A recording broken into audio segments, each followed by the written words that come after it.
Hey guys! This is part 5 of What If Naruto Was an Introvert.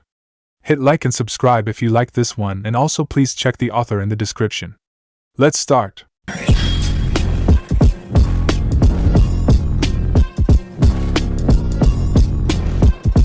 Chapter 21, The Bloody Death Test. There was a moment of silence as the man, Ibiki Marino, snapped off with the rules of his test. Naruto found himself seated next to a Hyuga girl with raven hair and the usual wide eyes of the clan, who seemed to be sheepishly fidgeting with her fingers. You will answer 10 questions, of which the 10th will be revealed at the end. Each of them will grant 2 points, just as 2 points will be removed if you are discovered cheating. Once you are discovered 5 times, you will be expelled. These rules will change with the passing of time, and they might become either laxer or stricter as the time goes by. Ibiki smiled savagely, widening his arms. You have 1 hour. Begin. And with that, Naruto turned to his test. He briefly glanced at the questions, and then nearly gurgled in pain. There was no way he could answer any of those. He skimmed to the last one, which simply stated, "The last question will be available at the 45th minute of the test." Closing his eyes, he began to quietly drum his right fingers on the wood board, while his left hand went behind his back, fingers crossed and moving as he faked scratching his head. SOS? He used the Aoba code, before returning his gaze to the paper once more. Really, how was he supposed to know what the velocity of a kunai falling from a 4th floor was meant to be? And why did it matter together with the migratory path of ducks? 5 minutes had passed by in silence, before a meek voice whispered next to him. "And Naruto, you can copy from me," the Hyuga stammered out. Did he know her? He supposed he did. Wasn't she Hinata? He shook his head. He didn't doubt for a second her whispered words had been heard already by the Chunin proctors, and he wasn't going to cost his team points. He was sure Sai was going to provide support for this. Ibiki Marino watched calmly and coldly the genin who were trying to cheat. He frowned in disgust as he realized many were simply trying to write down whatever they could think of, rather than actually copy. The pink-haired genin of Konoha, one of Aoba's genin, was among them. He doubted even for a second that someone could have the answers to those tests. The raven-haired boy had instead been drawing on his test with a paintbrush. Really, the only one who had barely done anything had been the raven-haired jinchuriki. He had used the right hand to mock a Morse code, forcing attention on that hand and the rhythm rather than on his left hand, that had gone behind his back to relay something to his teammates. He didn't take points. The method was sound and difficult to catch. Aoba had been a colleague. He had a mild way of getting into your head by just talking, and he didn't doubt for a second that his team was going to pass without casualties, at least the first part of the exam. He was actually barely holding himself from erupting with glee. His death test had finally been approved for usage. Sure, there were some limitations, but mostly, he was free to have fun. 10 minutes later, and one of his kunai struck one of the Chunin he had ordered to disguise as genin. It apparently struck the shinobi straight in the jugular, as the Chunin actually replaced himself with a prepared corpse. A seal array prepared beforehand dropped the body on the ground as blood sprayed out in its place. The red-tinted mist of blood shocked those nearby, eliciting a few wide-eyed stares of fright, and many suddenly found themselves on their feet. "Sit down!" Ibiki barked out immediately. Sakura had both her hands covering her mouth, while Sai remained unfazed and one of the few still seated. Naruto had gone up, kunai in hand. The jinchuriki held on to the weapon for a moment more, before begrudgingly taking the seat again. The rest of the genin followed with hesitation. It had been one of Konoha's team to be killed, so they didn't know what to expect. Team 21 out! Ibiki then barked the command, as the rest of the genin assembled simply shuddered, their eyes filled with fear. Team 21, composed of the fake genin, actually stood up slowly while doing their best scared out of their wits imitation. "I was nearly forgetting," Ibiki smirked as he licked his lips. "You all signed a form before entering the exam. If you haven't read it before taking this test, then know this: you are imbeciles. It grants all proctors the ability to make their tests lethal. In this case, I have deemed it necessary that once you are discovered cheating, I will also attack you once. Should you fail to dodge and should you die, that is not my concern." Naruto ground his teeth as he tried to recall the paper he had given back to his sensei. Yes, there had been a clause about potential deaths at the hand of the shinobi participating in the exam, but it hadn't pointed out specifically that the proctors themselves were enabled to kill. This exam suddenly reached a new level, especially with the fact that rules could change at a whim of the proctor. If the man wanted, he could attack those who swore, or spoke, or breathed too heavily. It wasn't a system fair to the one being tested, and yet, he looked to where the Hyuga girl was sitting, her face completely pale and her entire body shuddering. She was scared. Had she never seen death before taking the exam? He recalled hearing that being a chunin didn't actually require having killed before.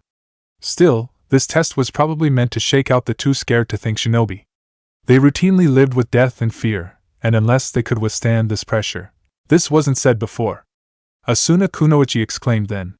The girl had her blonde hair tied in 4 short pigtails, and she was nervously holding a small fan with her free left hand. You said you would take points.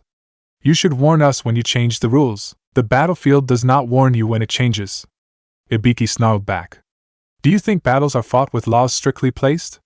In 15 minutes or 15 seconds, I might change the rules again. You too, take the body of your comrade and get out of here. The rest, if you want to leave, then say so now. Maybe next year, you will find someone who makes a test with boring and easy to follow rules. Many teams just upped and left after that. The ones closest to the fake body were especially traumatized, and quite a few who didn't have the guts to go through with cheating soon followed afterwards. Those who had actually managed to get some answers remained, however, since they could just stop cheating and simply wait there for the end of the lesson. Ibiki smiled. He began to twirl a kunai in his right hand as the Suna Kunoichi sat back down and began to sweat. He kept his eyes trained on her for a moment more, before deftly throwing the kunai at a Kirigakyu genin who was trying to hastily copy from his neighbor, since there was a big enough distraction with people leaving. The boy's throat was actually slashed with precision by the passing steel projectile. Blood oozed out as he barely held on the wound with his hands pressed against it, before falling on the ground with a dull thud. No one's exempted. I hope you know how to dodge, Ibiki smiled as he gestured for the exit. The 2 surviving Kiri shinobi actually left without giving a glance back to their teammate. Kiri shinobi weren't known of the bloody mist for no reason, and this was pretty tame compared to what they usually went through. A couple more cracked in the following minutes. As the scent of blood began to fill the air, nobody made a move to remove the corpses after all, be they real or fake. Naruto watched with fascination as the Hyuga near him seemed to be breathing erratically, actually scared both of bringing her hand up and at the same time of remaining in the room. She was apparently torn and fighting herself over what to do. He didn't know much about the Hyugas, but considering they might be a pretty big clan in Konoha, it was probable she didn't want to look weak. He shook his head slowly. The girls should have left when the time had come. Never mind the fact he still had to receive any answers back from one of his teammates. A small slithering of black caught Ibiki's attention, and as he deftly threw one kunai at the strange ink snake, he narrowed his eyes. He began to look towards the paintbrush-wielding genin. He knew it had been him, but he hadn't caught him on the act yet. So he waited. Time kept on slowly passing by. He turned to gaze at the jinchuriki, who was now writing furiously on his exam paper. He smirked. The snake had been a decoy. Very well, he finally said as the teams had dwindled down enough, smirking as he watched all look at him like rabbits caught in a trap. Now the explosive tags beneath your seats will activate. If you try and move from your seat, in an effort to dodge while I attack you, they will explode. They are directional, so they will only, hopefully, take out you. Of course they are also linked to those of your teammates. So should yours explode, theirs would soon follow. Kankuro began to sweat. He couldn't leave for the bathroom then. He couldn't copy. Gaara was going to kill him. He began to mutter prayers as he watched a few of the students raise their hands to surrender again. A shinobi of grass was the first to stand after the proctor nodded to him. The next instant, a twin explosion set off, turning to a bunch of gore and blood his 2 teammates. The shinobi looked with wide and disbelieving eyes at the pieces of flesh and muscle that once were his friends. The rest of the class watched with fear, as those who had also raised their hands to surrender quickly brought them down. I was forgetting, if you surrender now, then your teammates will still die. Giving up halfway on a battlefield usually means the death of your teammates after all. The grass shinobi screamed incoherently, as he tried to charge ahead at the chunin only to be beheaded by the 2 closest proctors with a swift blow. There was now blood everywhere, thick and coppery scented.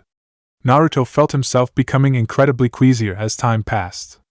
If they couldn't surrender then, Sakura was in agony. She couldn't believe they were doing this as an examination. She had told her parents it was going to be something easy. She had even dusted off her books and had crammed a few hours of studying in her program too. This, she felt the need to retch, but she couldn't stand, not without making her teammates die. She clenched her fists and breathed deeply. Stealing her gaze, she watched both Naruto's and Sai's gaze move to her, and then to the other. They smiled for a moment, and then nodded.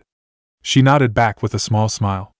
There was no way they were going to die here, in an exam. The rules will change again and again before the end of the exam, but know this: the last question will either see your entire team leave alive, or fail. Unless you surrender, in which case you walk away, but your teammates die. This is the true face of the shinobi mission chunins will have to take. Feel the tension in the air, smell the blood of your fellow genin. You are no longer children from this moment hence. Ibiki then waited. Soon, he watched as teammates turned against teammates in an effort to decide whether they would stay or not. Time passed by with an increasing panic and tension, as a few more, especially from Kirigakure, choose to surrender and let their teammates die. Finally, for the last question, Ibiki took a step forward. Naruto watched as the Hyuga seemed to tense, before suddenly relaxing. Naruto-kun, Hinata whispered with bated breath. If I die, know that I— Silence! Ibiki yelled to the room, freezing the girl on her spot. Naruto raised an eyebrow perplexed, before turning to look at what the proctor had to say. This last question, it is an all or nothing. If a member of your team does not want to take this question, he or she may be able to leave with her teammates. If you answer correctly, you will pass no matter what your total score was. If you answer wrongly, you will die. He licked his lips. The last time I did this test, not a single genin who took the question survived. I give— Urk! Ami's voice had barely been heard, but was soon muted by Shikamaru's quiet usage of his clan's technique. The Nara wasn't going to risk it. Konoha was based on teammates. It had always been. The way the man had worded the sentence furthermore gave him credit. Being able to leave and leaving were different. A few more genin decided to leave. He watched as group after group left the room, nothing strange happening to them as they walked through the doors, until in the end they remained considerably less than when they had started.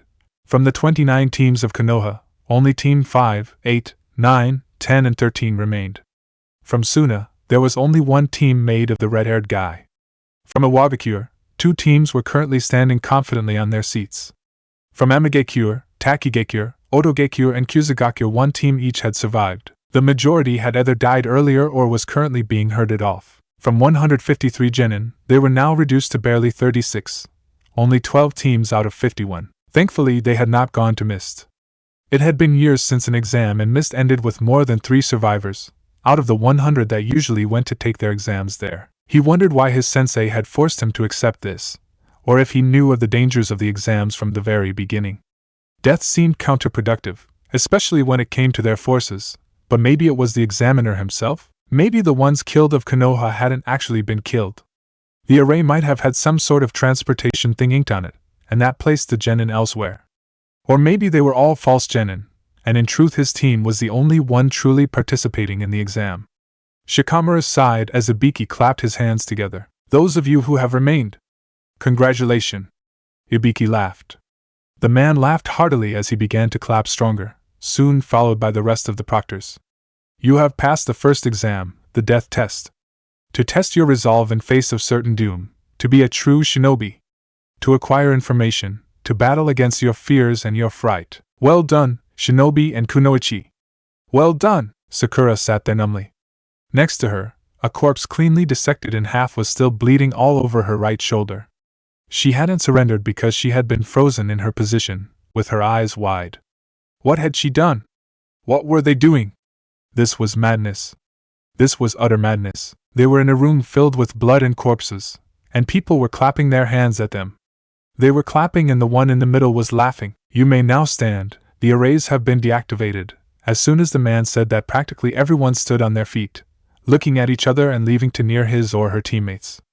A few of the proctors began to clean away the bodies, while Sakura just stood there, frozen, until a hand settled on her shoulder. Cherry Sai spoke calmly. Come with me. Ah. Ha, she muttered back half-dazed, gently gripping Sai's arm to get up on her feet. She moved out behind him, reaching for a corner of the room devoid of proctors or other genin. Naruto watched with interest as they seemed to be opening a window, probably to let the air change itself. He didn't understand why.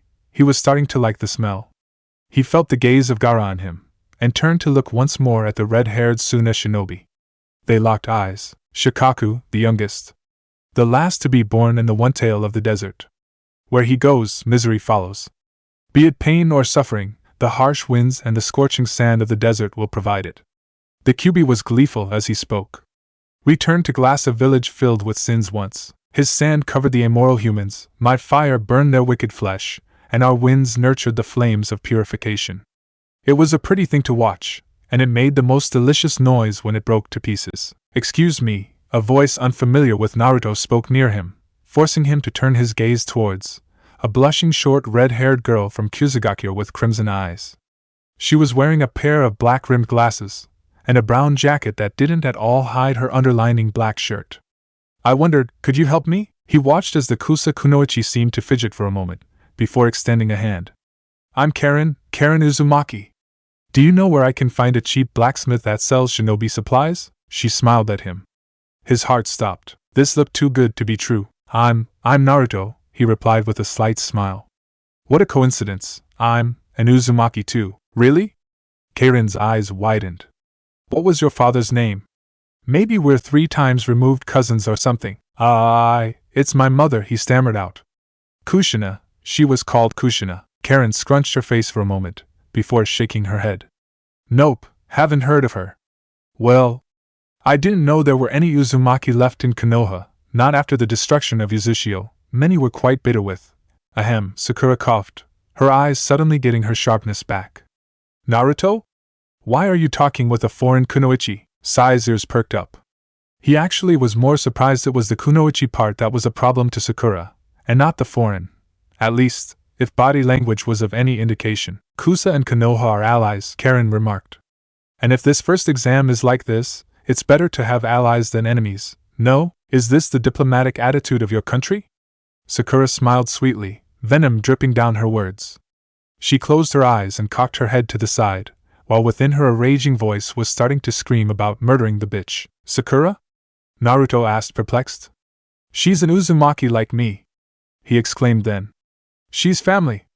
Naruto schooled his features a second later.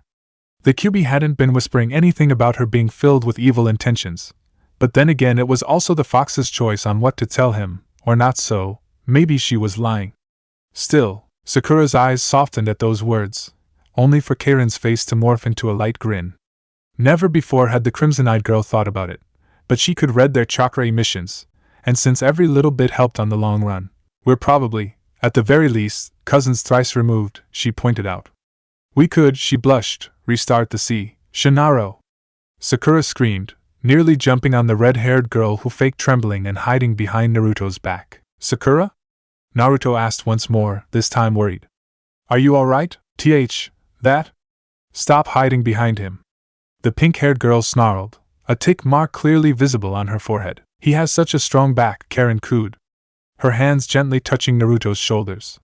So stiff, maybe you would need. Naruto fidgeted and slightly blushed at such a display of affection, before schooling his features once more.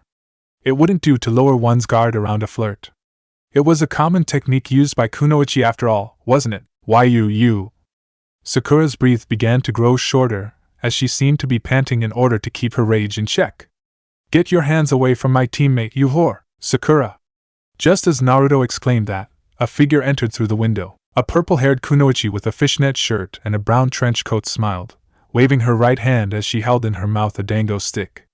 Her scandalous miniskirt was dark brown, and as she boringly began to twirl a kunai, she exclaimed, Well then, you the brats who survived? She smiled as she licked her lips. My name is Anko Midarashi. I'll be your proctor for the next part of the exams. I'll cut your numbers down to 9, just you wait and see.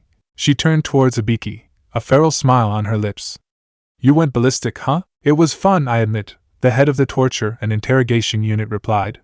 They were squirming in their seats, and a few pissed in their pants too. Ah! Anko sighed melodramatically.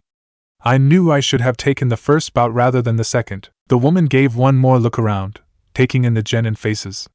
Suddenly, her eyes glinted dangerously as she licked her lips and began to slowly walk forward. She stopped a few steps away from Sakura, eyeing her appraisingly up and down. Look who's here! My budding apprentice, The fact Sakura was the one to actually answer that told volumes about whether the girl knew or not about this. I watched the security videos. You're wicked. Didn't think you'd have it in you with your curriculum, but don't worry. The moment you're out of the genin core, I'll take good care of you. Anko coyly spoke, blowing a light amount of air on Sakura's ear and turning the girl scarlet. Anyway, the purple-haired woman said once more, moving away from the stammering Sakura who was mumbling apologies for some reason to her teammates. All off to training ground 44. Follow the leader, and she was off. Before Sakura could stammer out anything more than half-stuttered apologies, the rest of the genin had already begun to run out of the window behind the crazy instructor. Sai just pushed Sakura, and that was the thing the girl needed to start running. Naruto was behind them as they left the room, the proctors grinning like mad the moment the last of the genin left. Anyone found out? Ibiki remarked, as the Konohagakure genin teams he had killed suddenly dropped down from their spots on the walls or on the ceiling. No, one of them remarked.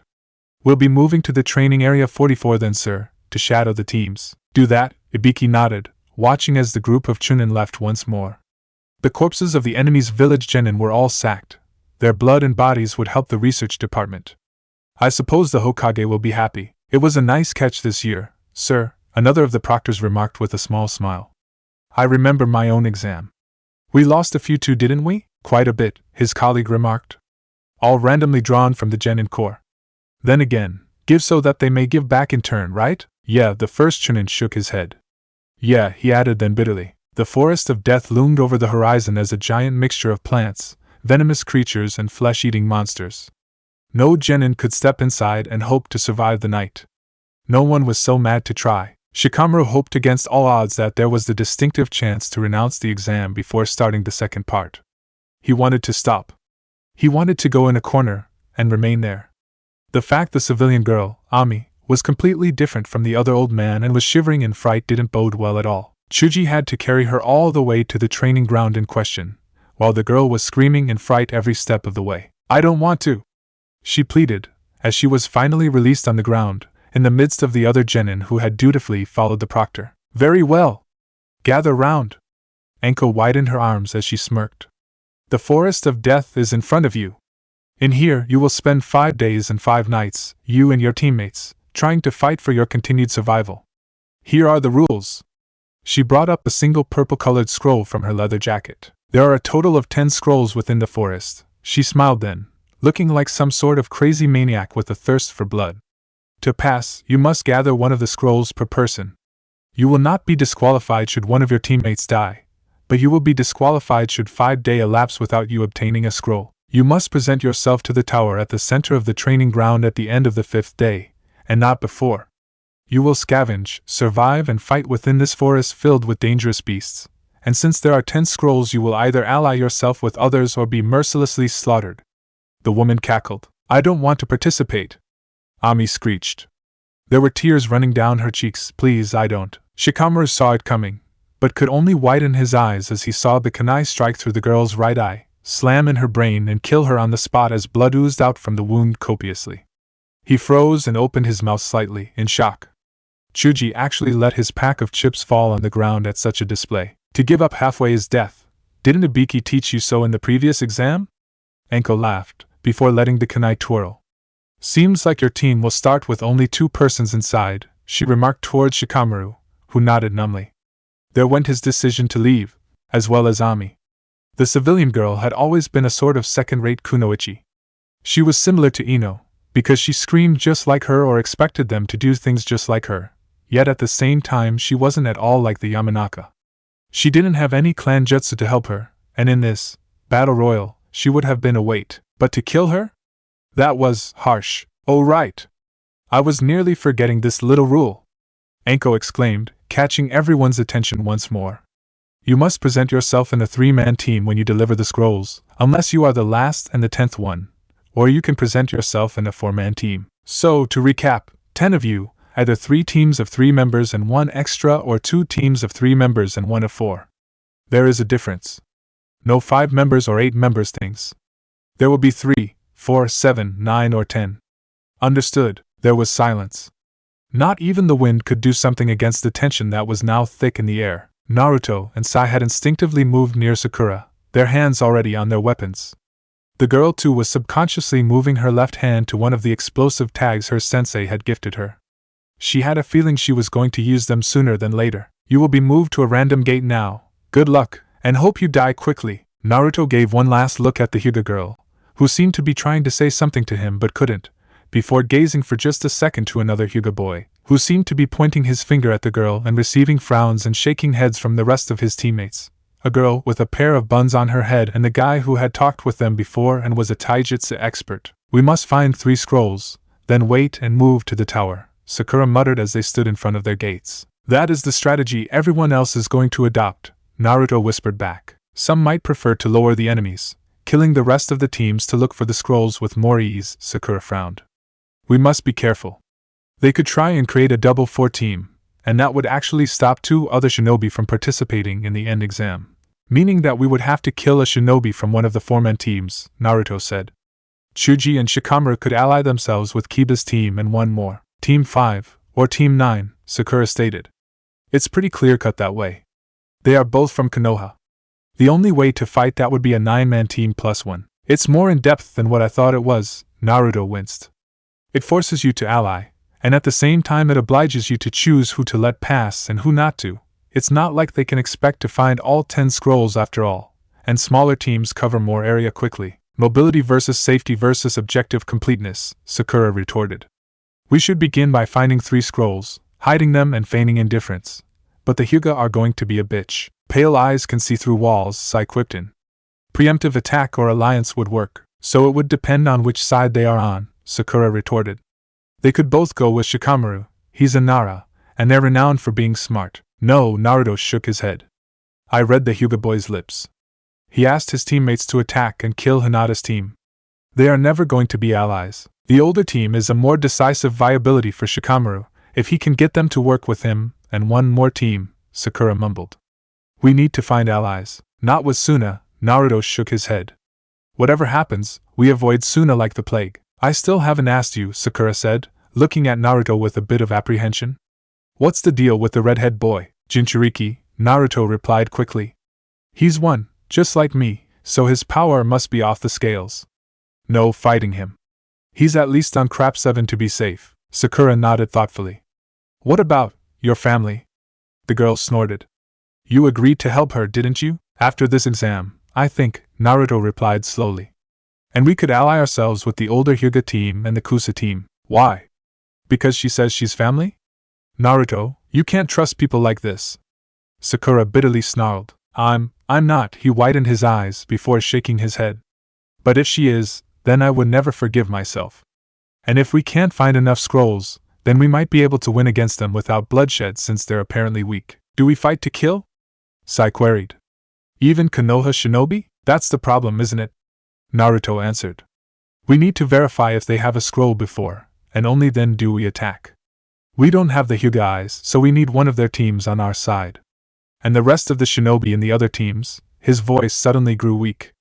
Oh shit, they are all going to try and get a Hyuga on their team, Sakura paled as she realized that. They can see through walls and things. They are the apt card to play, and the only way to ensure their help is to slaughter the rest of the Konoha teams. If you can't ally with your friends, then your enemies are your only choice. Shit, Sakura cussed. Shit! Double shit! The bell rang to the right of their gate, as the doors of steel slowly opened inwardly. Quickly, they began to run in formation with Sai as the point, the boy drawing a horde of mice on a parchment. With a pulse of chakra, the mice scattered from his parchment to the bushes and trees around them. Eyes enabled! Sai exclaimed, moving backwards and leaving the point to Naruto. We move in formation. Head for the river, fill the flasks, retreat and start looking for the Hyuga team, Naruto commented fast. If we can't find them, we begin our search for the scrolls. Understood. Both Sakura and Sai replied. Move the radio frequency to channel 994, keep communication to a minimum, Naruto ordered once more, sweat already coming down his face as the tension of the situation settled in. With a deft jump, he avoided a nest of poisonous snakes that darted out in answer to the tremor of their running. Keep to the undergrowth, he buzzed. Sai, overwatch from eyes? Negative. We will reach the river by night if we keep up this speed, Sakura commented. Do we have poisons? Affirmative, Sai remarked. General adrenaline pills too. Guys, Naruto said firmly, his eyes shining ahead with determination. We can do this. Of course, Sakura replied with a small smile. Never said no, dickless, Sai quipped. But I will to your homosexual advances. Please don't make them, Naruto groaned. Sakura held her fist clenched but steady. She'd start a tally count. By the time they were out of there, she's delivered the beating of all beatings to Sai. But not until they were out of there. Not until then, because they were going to make it, no matter what. They weren't going to die there. She still had to decide what to do with Naruto after all. She had kissed him on the cheek, and he hadn't said anything about it. Was it a no? A tacit let's fake nothing happened? If something was there, however, wouldn't that mean she would have to change teams? She felt a pair of hands push her to the side, just in time to avoid a leech as big as a giant dog fall down on the spot she would have been a moment before. Concentrate now, Cherry, Sai said calmly. Think porn of me and Naruto later. She felt he'd reach her cheeks as the images just appeared. She wasn't a pervert, Sai. She hissed. She shook her head then, a smile on her face. I'm making a tally.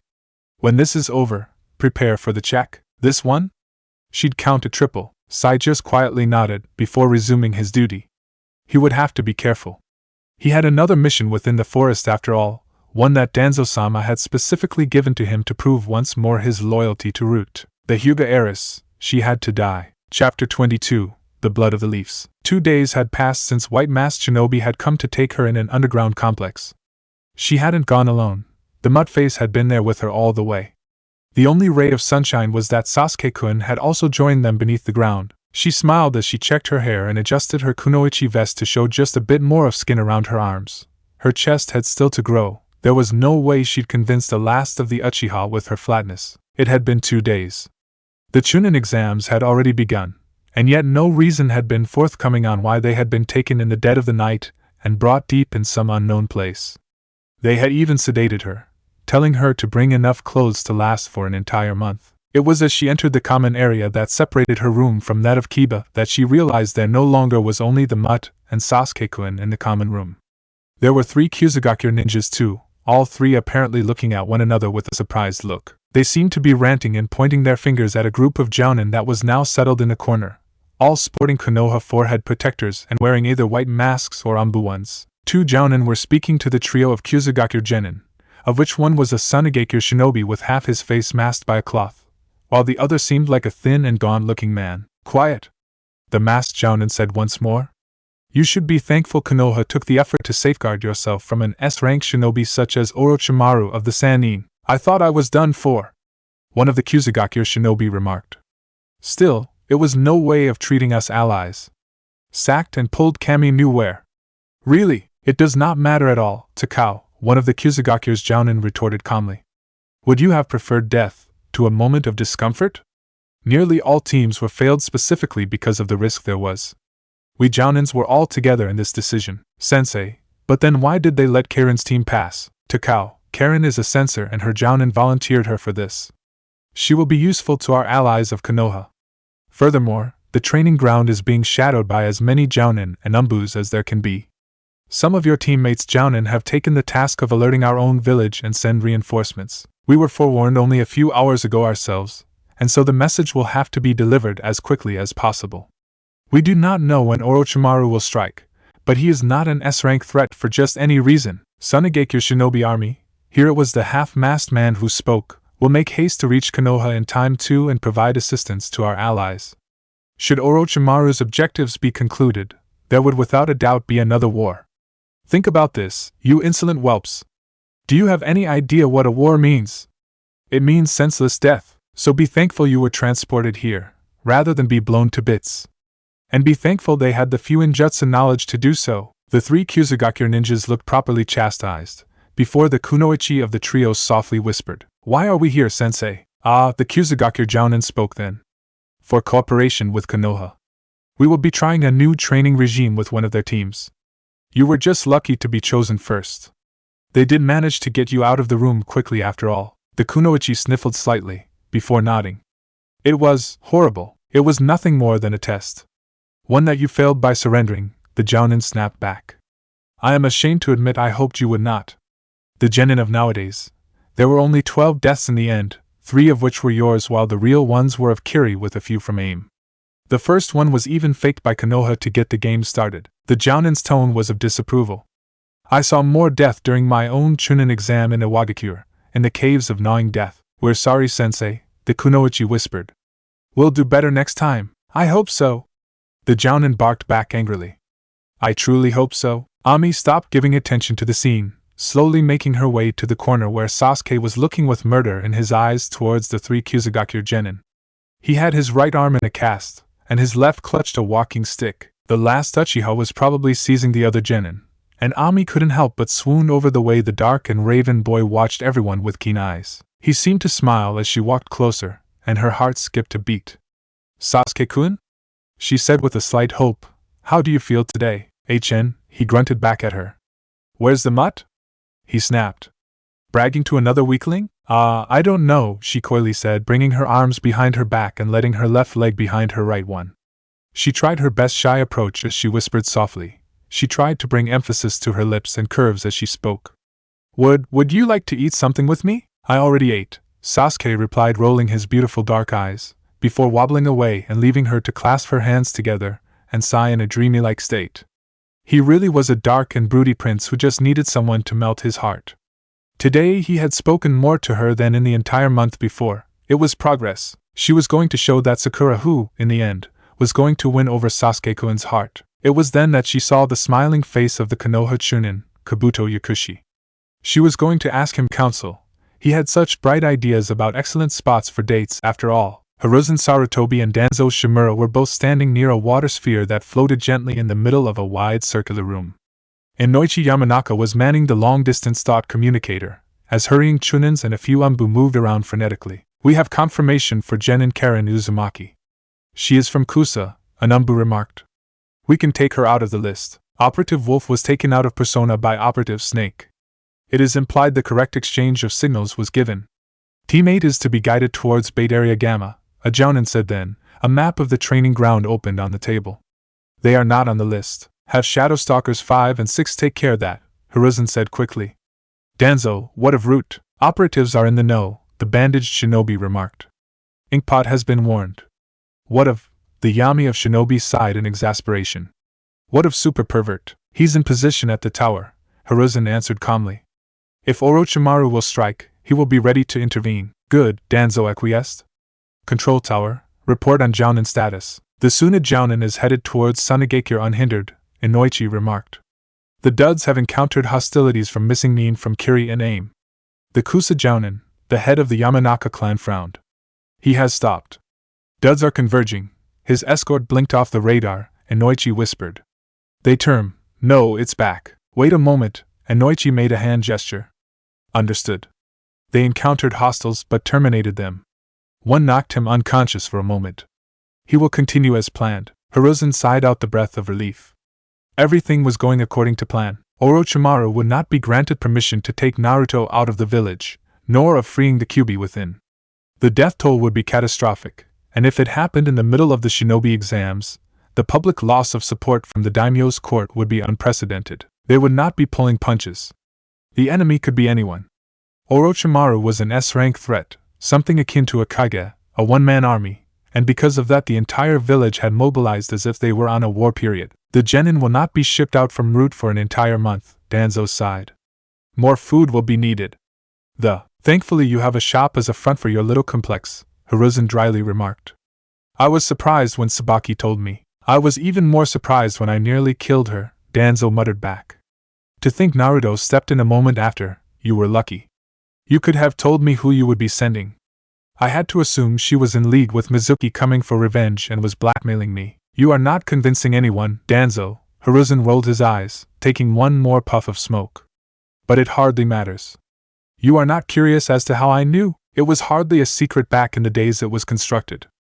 I just dug deeper and further away. You followed the breadcrumbs, I suppose." "In more ways than one," Hiruzen chuckled. "To think you would uproot the darkness." Danzo lowered his gaze to the water sphere, which now showed Naruto currently taking the bark of a tree to make some small splinters.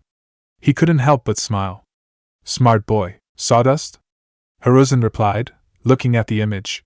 "Is he making a Konoha tube? I taught him the trick."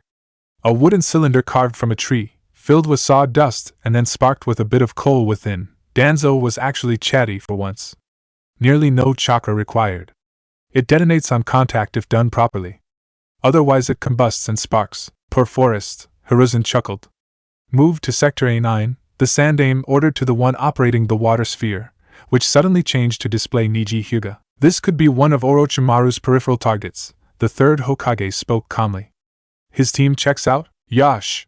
The green spandex wearing Jounin exclaimed, from his corner of the room.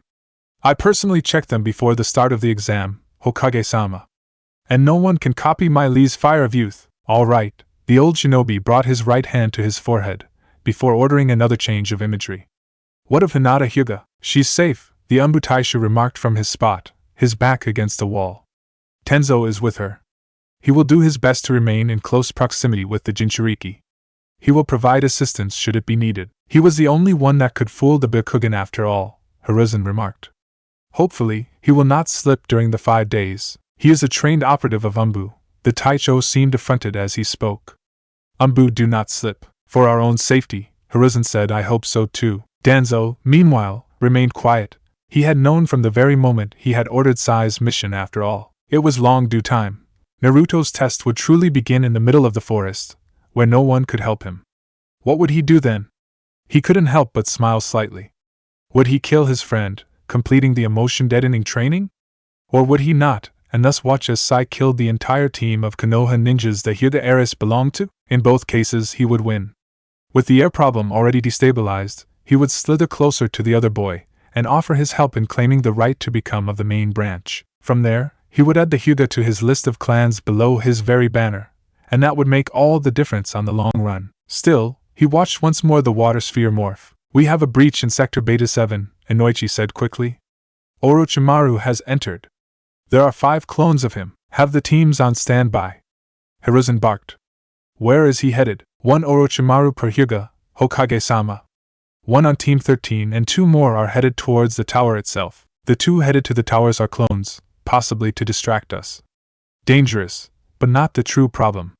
So he either went to one of the Hyuga or to Naruto. Biting on his pipe, Hiruzen finally gave a single curt nod. Begin Operation Mongoose. And Umbu gave a small look to another one, just for a single instant. The moment the 2 Umbu's eyes met, there was an acknowledging look. No one else dared to even think about it. The Sandaime had personally named the operation after all, and Danzo simply remained quiet, as silence and tension crept through the operative room deeply rooted within the bowels of the root headquarters. At the same time, 3 genin were currently setting up camp for the night. Their faces were covered in mud, their clothes garnished with leaves and dirty branches. They were squatted down on one of the highest available branches, one of the thickest, that could easily rival an apartment's width. It even seemed bigger than Naruto's one-room apartment to boot. The sun was dying over the horizon, and no contact had been done with any team. It suited them just fine. Sai carefully drew a few more mice, letting the ink dry as he carefully tucked the prepared parchment away. He began to paint on the side of the tree, creating what looked like a lion on the trunk, with its paws both raised to one side and the mouth opened, as if to fire flames. Tonight's dinner, rations, Sakura muttered awkwardly as she handed over the small sticky bars that tasted like a mixture of cardboard and mud. Joy, you stole my comment, Cherry, Sai answered calmly. He ate his own ration in 2 quick gulps, swallowing it down with 3 careful sips of water. First watch is mine. I'll take second, Naruto said back. You caught the food from the river, Sakura, he added, watching the strange-looking black fish. You get sleep first. I don't know how to cook it, she replied awkwardly. I don't even think it's edible. It isn't, Sai said. It's venomous. We can use his teeth as darts, however. The fish has teeth? Naruto mumbled, shaking his head. I'm turning in for the night. Night, Sai, Sakura. Night, Dickless. Cherry, keep your hands away from his butt, Sai deadpanned a moment later. Yes, I know you wanted to touch it. Is this a snide remark because I stole your comment? Sakura asked, perplexed. Yes, Sai acquiesced with a surprisingly serious nod. Does it work? No, you fail horribly at it, Sakura sighed as she moved closer to the trunk. Good night, Sai. Sai just stood there numbly for a moment more, before narrowing his eyes and slowing down his breath. His eyes traveled to the surroundings of their camp. Steel wire and shuriken launchers had been placed by Sakura, and a few precious explosive tags lined the spots only a shinobi could reach. Thin-looking strips of paper flung harmlessly from the branches around them, painted black to better hide during the night. Nodding to himself, he jumped back, grabbed the bed cover and used it to hide all 3 of them with the E-rank jutsu needed to pass off as harmless bark. The other 2 teammates of his breathed slowly, forcing their bodies to slow down and then fall asleep. Their lives were in his hands. Never mind the fact he knew the previous test had been false. something used only to fool those remaining. The exams would increase tension, but nobody sane of his mind would outright kill all the genin participating. 1 or 2 choice pieces could be scuttled away, but nearly the entire participating force? He supposed his orders tied directly to that.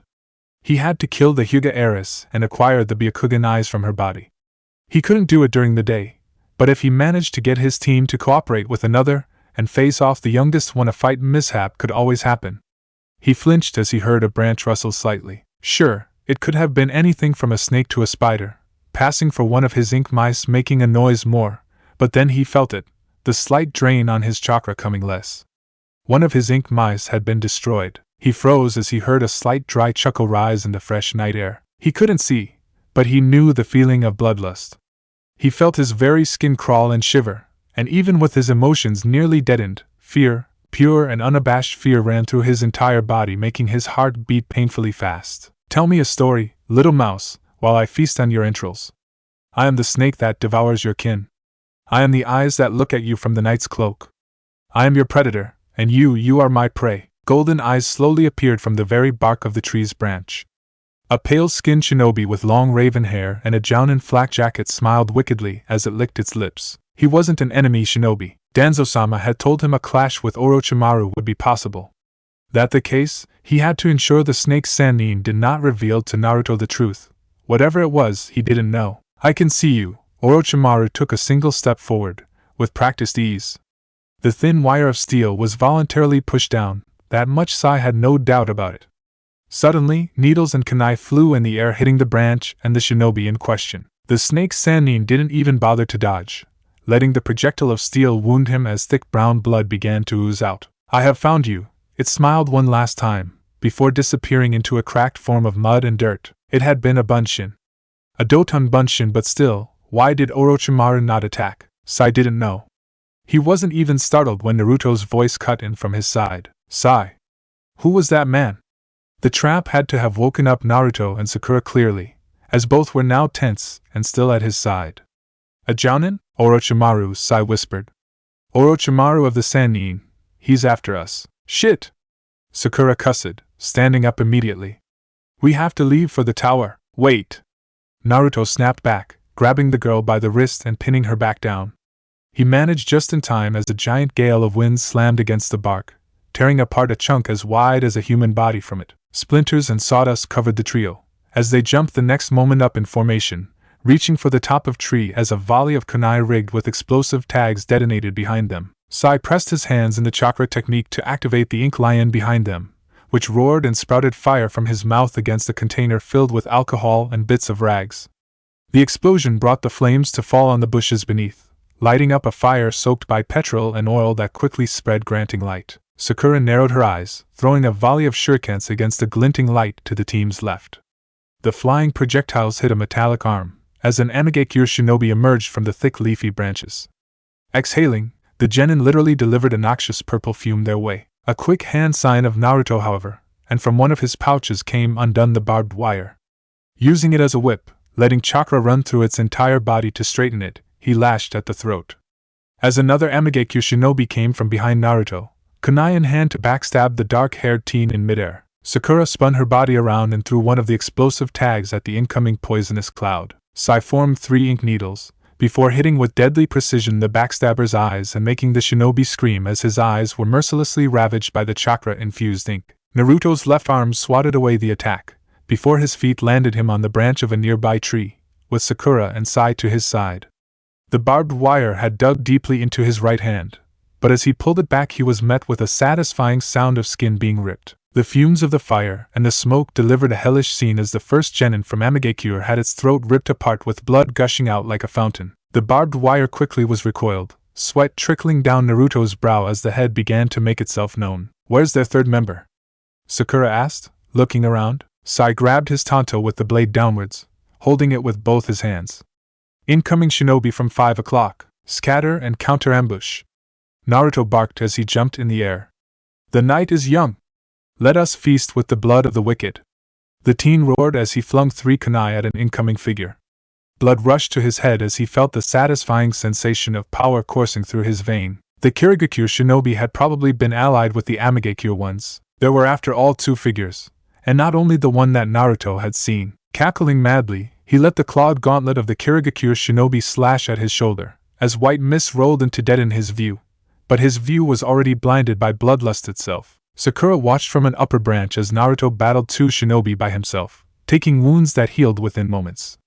It was his face, however, that made her heart stop for a beat. It was cackling with glee as if he enjoyed wounding and being wounded. The Yoroi Tanto pierced the metal gauntlet of the Kiri shinobi just as the surviving Amigekyo-1 exhaled poison once more.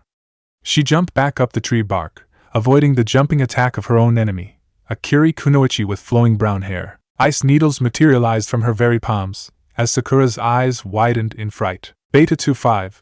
She yelled out. 3 explosive tags flung forward with speed detonated then, giving her enough of a wide berth to make another jump and close in with Sai. The pale-skinned shinobi nodded from his spot.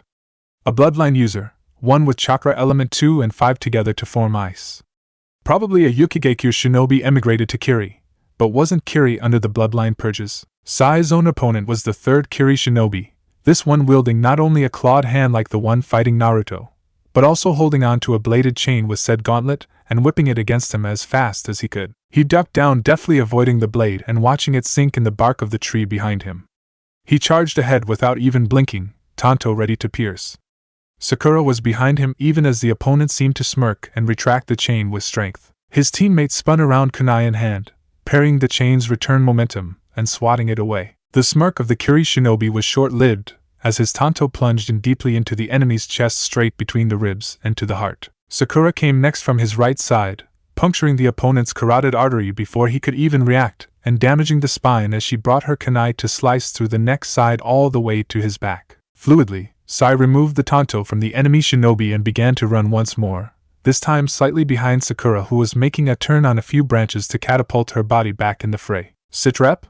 Sai quipped as they flew back down to where Naruto was still fighting, bleeding heavily but not relenting as his glee-filled face was now carving deep bites on torn chest of the screaming Kirigakure shinobi remaining. The Amigekyo-1 had lost its right leg, and the left arm sported broken splinters of bone that had apparently been chewed upon. In control, Sakura replied calmly as she gracefully landed behind the last remaining enemy. The Kirigakure kunoichi was barraging with ice needles the back of Naruto, who seemed to not even be feeling them pierce his skin even though blood seemed to ooze out of his every wound. Stop it! Stop it! The kunoichi outright screamed as she collapsed on her knees in tears. Please! We surrender! Stop it, please! Sakura looked to Sai as she gestured with her head to the hyperventilating kunoichi. With a nod, Sai slowly walked forward, Tanto in hand. Naruto! Enough! Sakura barked, taking a step forward as Sai kept his Tanto trained on the kunoichi's neck. Stop this instant! There was a sickening crunch as Naruto's mouth snapped a rib of the now hopefully dead Kirigakure shinobi. Sakura felt sick. Naruto had been literally feasting on the entrails of a living shinobi. What the hell was going on? She remembered him doing the very same thing once before, during their mission near the border of Kirigakure. I remember, he growled threateningly. I smelt their thoughts before, he hissed. His eyes narrowed on the kunoichi. Who are you? Sakura took a step back, her hand clenching tightly on the hilt of one of her kunai. She wasn't afraid of Naruto, for Kami's sake. Naruto! She snapped back at him. Snap out of it. His eyes narrowed on her for an instant, and in that moment she saw it. The red iris of the crimson beast, the malice pooled from thousands of years of humanity's existence. She saw the hatred, the anger, the rage, and she collapsed down on the ground just like the Kiri kunoichi. That wasn't Naruto. Not Naruto took a step forward, and then another. He staggered for a moment as a small white fog slowly appeared from his wounds. Vaporized chakra, vaporized healing chakra. His wounds closed as Naruto's accusing finger went to the kunoichi in question. You, tell me their names. Goza and Meizu, she stammered out in fear. They're Chunin from Kiri. They forced me to participate with them. I didn't want to, but... Your name, he snarled. What is your name? I'm Haku. I'm a genin. Really? I didn't want to, but my sensei was forced, and Kiri's not. Silence, he growled. Did they ever go to the border on missions? What? Answer my question. I don't know. Please, I'll do anything as long as you let me leave. Haku pleaded, visibly frightened. You can have my body if you want to. I just want to live. Ugh, Naruto mumbled, wincing as his eyes slowly receded back to the bright cerulean blue that was his normal gaze. Fine, he whispered, his throat cracking. Leave and don't turn back. Sai raised an eyebrow, before slowly letting the tanto go from the girl's neck.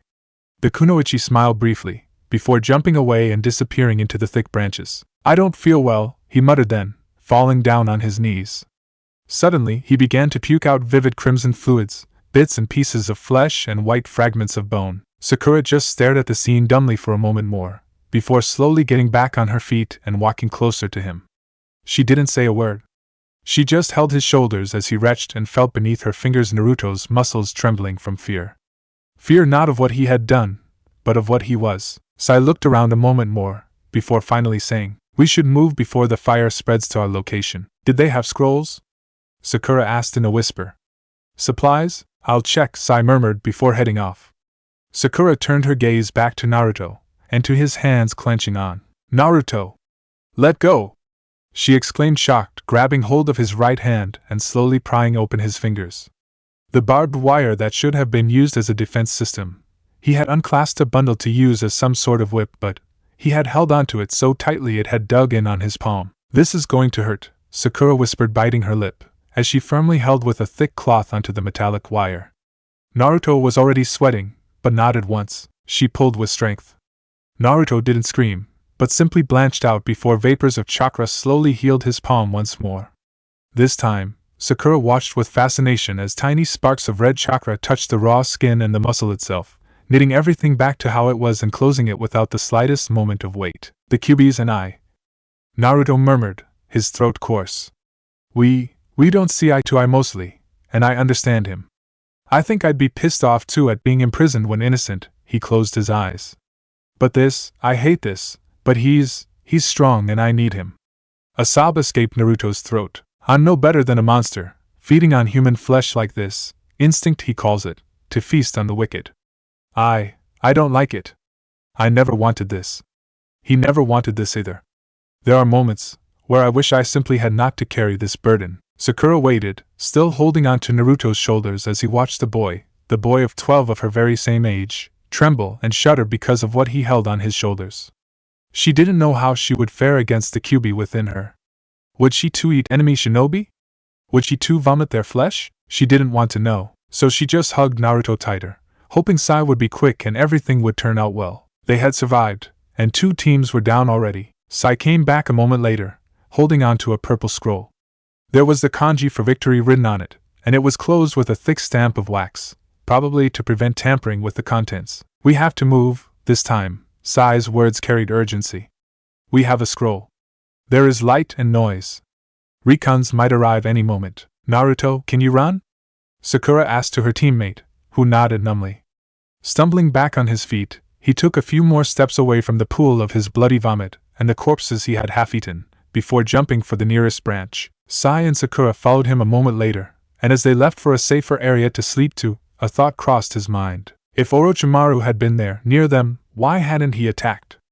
Wasn't he after the Kyubi? In the depths of the root base, now temporary headquarters for a secret training between 3 Kusa Genin and 3 Konoha Genin, a medic Chunin hired to oversee the entire program knocked thrice on the door to one of the Genin's rooms. Uchiha-san? We need to talk. And Kabuto's smile, it was just perfect. Chapter 23, The Blood of Unwashed Sins. Sakura lowered herself in the small crevice of rocks, her hands grasping at the hem of a scroll. She was held by her thighs by Naruto, who remained in quiet concentration. With a final stretch of effort, while gritting her teeth, she managed to grasp at the third and final scroll they needed to pass. With a sigh of relief, she signaled the all clear and was hastily pulled up by her teammate. Sai gave one last look around the area, before finally coming near his 2 teammates. No opposition, he remarked dryly. Hyuga must have found the other scrolls. He calmly dispelled the ink mice that were surrounding them, letting the ink repool into his inkpot. With a deft movement of his paintbrush, he began to paint once more on another map. We can safely assume, he displayed the map of the training ground, drawn as they went, that the scrolls were placed in a circular pattern around the tower. 5 making a pentagram of the outer rings and 5 closer. Sakura nodded before her eyes began to quickly scan the painting. We should find a safe place to hide. What's the range of the Hyuga eyes anyway? Konoha's secret, Sai quipped back. We might be in their range for all that we know. Having 3 scrolls means that the possible A team of Shika is going to come for us, Sakura bit her lower lip as she spoke. That is, if they have a Hyuga. Unless he cuts off Chuji, Naruto whispered, or himself. In that case, he can aim for a 10-scroll party. Yeah, disqualification will probably sound good to him now, Sakura muttered. After Ami's death, she didn't deserve that. Nobody deserves that. The exam is so fucked up it isn't even sane anymore. Still. Naruto tensed. Sigma 3. As one man, Naruto dashed forward soon, followed by both Sakura and Sai. The spot they had been before erupted in spikes of earth and thick rock lances that formed a deadly skewering trap. 3 kunai flew in the air, explosive tags attached to them and detonating in the front of Naruto's team direction. Dodging to the side, Team 13 found his road blocked by a buzzing alcove of bees and bugs. The monstrous swarms fell upon them in an instant. Sakura whipped out 2 explosive tags of her dwindling stockpile and threw them on the ground, letting them detonating and disorienting the vermin long enough for Sai to paint a wave of ink on his parchment. The ink wave erupted from the paper, drowning the incoming insects. Naruto's right arm came up, deflecting 5 poison-coated needles that struck deeply into his flesh. He didn't as much as scream as he clenched his hand and soared forward with a volley of kunai of his own. They made contact with the opponents, and just as the sparks of the kunai hitting one another appeared, Naruto's own chakra blade slammed against the tanto of the enemy from Iwagakure. The kunoichi in question had short bowel-cut black hair, and deep pupilless pink eyes. In such close contact, Naruto could see her eyelashes went up at the corner of her eyes, and she seemed to be holding an arrogant smirk on her face that he had all the intention of wiping out. You're no match for us, Konohanin, she coyly whispered as she pushed with her sword through in a display of strength. How could a girl have such a monstrous force to begin with? Surrender your scrolls and we won't have to kill you. You and what army? Sakura bantered back as her kunai struck against a nearby tree, the tip hitting the bark and forcing the hidden shinobi out of there. Can't hide in a forest, Iwanin? Can I fight them, Kuratsuchi? Can I? A jovial voice rung in the clearing, as a tall and fat-looking shinobi of Iwa literally skittered along with tiny jumps. He looked like an overexcited puppy. This brat is mine, she said haughtily. Take care of the other 2, Akatsuchi. We should retreat, Kuratsuchi-sama, the shinobi that Sakura had flushed out remarked. It isn't wise, he added. He's like Han. The blonde and glass-wearing Iwagakure shinobi narrowed his gaze on Naruto as he spoke. My bees feel it. That's creepy, the girl bantered back, but her smile just grew. I want to fight him, Jibachi. I know I can take Han most days. He lets you win, Kuratsuchi-sama, Jibachi remarked. Naruto jumped back using the distraction of the small talk between the 2 enemy shinobi, his back landing squarely against the shoulder of both of his teammates. Kunai in hand, all 3 of them looked for the closest escape poi as the fat genin seemed to be hopping on his spot uncomfortably while looking torn between them and the kunoichi of his team. Can I fight them? Please? He pleaded once more. We already killed 2 teams, Sakura spoke crisply. Don't force our hands to add you to our tally count. Oh, the Konoha girl likes to pillow talk, Kuratsuchi grinned. You think you can take us on? She spat on the ground near her. I'd like to see you try. I'm the granddaughter of the Tsuchikage. You know what that means. I have all the techniques of Iwa I can wish for. I have all the knowledge, the secrets. I'm in line to become the next one after my father, and you? You're just a no-name. Maybe you're even a civilian kunoichi. One of those who ends up whoring themselves out in second-rate missions in enemy shinobi beds. You! Sakura hissed, clenching her fist. Say that to my fist, Iwa scum. I can attack and kill you 3 with ease, Kuratsuchi smiled. And you know why? Because there are Konoha Jounin or Umbu around us. They will stop you from killing me. It would be a diplomatic blunder if the granddaughter of the Tsuchikage were to die in a Konoha-hosted exam, one so big it could jumpstart a war. There was silence as the declaration sunk in. There are Jounin shadowing us? Sakura whispered in disbelief. Of course, Kuratsuchi rolled her eyes. You're clearly a civilian if you don't know this, so let me explain. She raised her right hand, pointing at a patch of trees a bit far away from them. Chunin exams are publicly hosted. Promising genin are shown entering the arena at the end and are broadcasted fighting all across Fire Country. How difficult do you think it would be for an enemy village to obtain said broadcasting? How difficult to analyze fighting styles, learn weaknesses and exploit them? And really, promoting a mere 1 to 10 genin to chunin from the starting pool of 150 or more? TSK, TSK, TSK.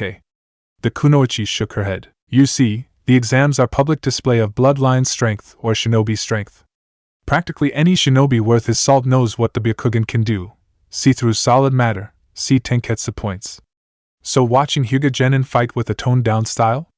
Nice and flashy, and completely safe from exploitation, the kunoichi shrugged. But there could still be some idiots who die after all, she shook her head. A lot of inbred clan children are too stupid, like Jibachi here, to go anywhere without a babysitter. The glass-wearing genin ground his teeth, but remained nonetheless quiet. So the hosting village makes deals with the other villages. Things like hand us over a few missions and your teams will survive mostly intact, or we will safeguard specific shinobi in exchange for research information on something else and things like that. Sometimes they just exchange rios under the table too. A bloodline-wielding shinobi that dies in another village will have his corpse prodded to the very last cell after all.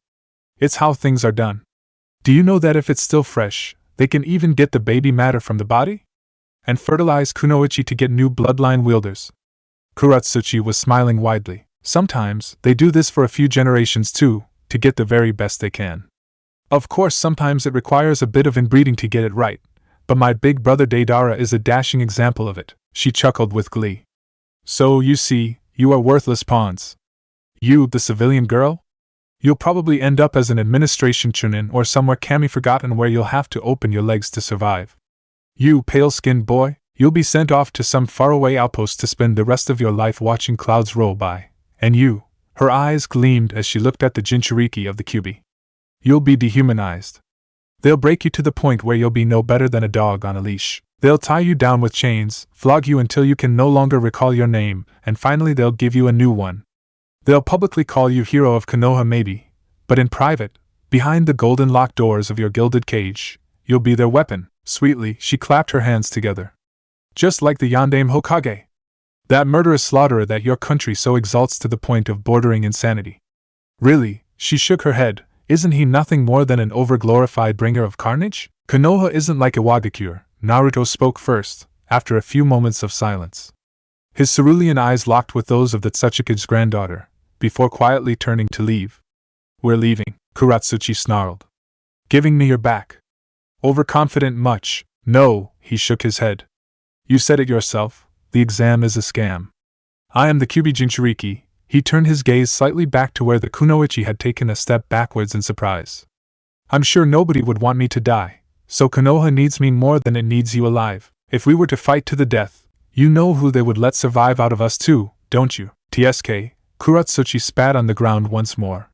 You coward! Touch my team, he hissed back, and I'll come for your entire village. And Nine Tails beat everything else, don't they?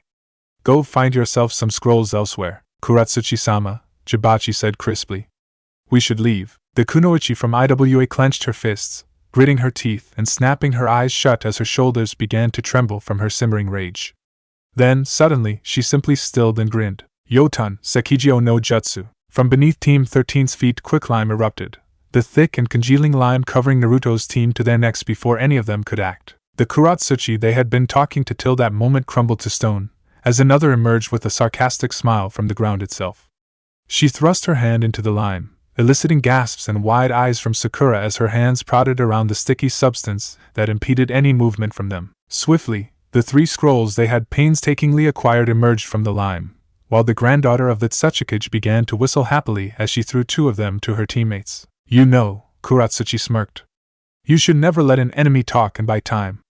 She winked as she slowly walked around Naruto himself. Well, as you can see, we're not going to kill your teammates, or you. She brought her mouth extremely close to Naruto's right ear, softly whispering then. You were kind of cute trying to act all tough just a moment ago. I like strong men. With a teasing smirk, she then gently kissed him on the lips. See you soon. She winked one last time coyly, before disappearing with the rest of her team in a flicker. Naruto stood there, numbly trying to recall just how soft those lips seemed to. No, wait, he was trying to find a way out of there. But the lips were strangely soft for a kunoichi. Not that he had any experience with another kunoichi lips, but he was stammering and stuttering in his very own mind. Bitch. Bitch. Bitch. Bitch. The repeated words of anger that came from behind Naruto forced the teen to slowly try and turn his head. He could actually see Sakura's hair rise and be covered in chakra-induced illusions of flames. Bitch. Bitch. Bitch. Her emerald eyes were positively murderous. Who the hell does she think she is, that bitch? That good-for-nothing harlot? That deviant daughter of a WH, Cherry, Sai said calmly. Seduction is a part of the kunoichi arsenal should they wish for it. That had to be experience, Sakura said then with a strangely calm tone. She clearly had to have experience fucking other shinobi. There's really no other explanation, she said that sweetly, as cracks began to appear around the lime holding her still. The moment the lime dried, it lost much of its strength and consistency, and Sakura's rage was enough to actually emerge from the lime with a strong pushing of muscles. I'm going to kill her, plain and simple. Naruto was the second to break free, soon followed by Sai. They got our scrolls, the Jinchuriki whispered. If we consider the Hyuga as having the rest of them, that means there might be one free scroll around yet, Sai remarked. Dickless, don't despair. We can always find the H, Sai tensed, before Naruto's right hand threw a volley of shurikens at a rustling bush. Hey! The female voice that exclaimed that was soon met with a light of recognition from Naruto's eyes. Karen? As soon as Naruto said that, the red-haired Uzumaki girl emerged from the bushes, holding her right arm out where two shurikens had struck and were making her bleed light dribbles. Is that how you greet family in Konoha? She said then hesitantly. She looked ragged, her hair filled with branches and leaves, and her legs sported scrapes similar to those who repeatedly fell with their knees on the ground. Her jacket was singed and half torn, and the fact that she was alone. Sorry, Naruto said, moving closer. Stop! Sakura barked at the boy, who stilled. It could be a trap. Karen muttered, her eyes wide. I'm no longer inclined to participate. My team was attacked last night, one of the Awagakure teams. We had no chance. She blinked away the tears. They let me go, she sobbed. The implied meaning was there. It was all that it took for Sakura to feel sick. Surely they wouldn't. It's all right. She moved closer, slowly but firmly hugging the other girl. Her gaze went to Naruto, who seemed perplexed, but with a simple glance he nodded too, before giving a curt nod to Sai, who relaxed. They can't hurt you any more now, Sakura whispered, clutching the other kunoichi tightly. We should try and survive through this, Naruto commented then. If we can link up with another team from Konoha. They're circling each other, Karen murmured. I'm a chakra sensor. The enemy attacked while I was sleeping, but she bit her lips. They're close to the tower. One team is made of 11 shinobi. The other is made of 9. If we remove the IWA team we met, the Kiri and AIM team we killed, and your team too. Naruto frowned. There are 3 teams on one side and 4 on the other.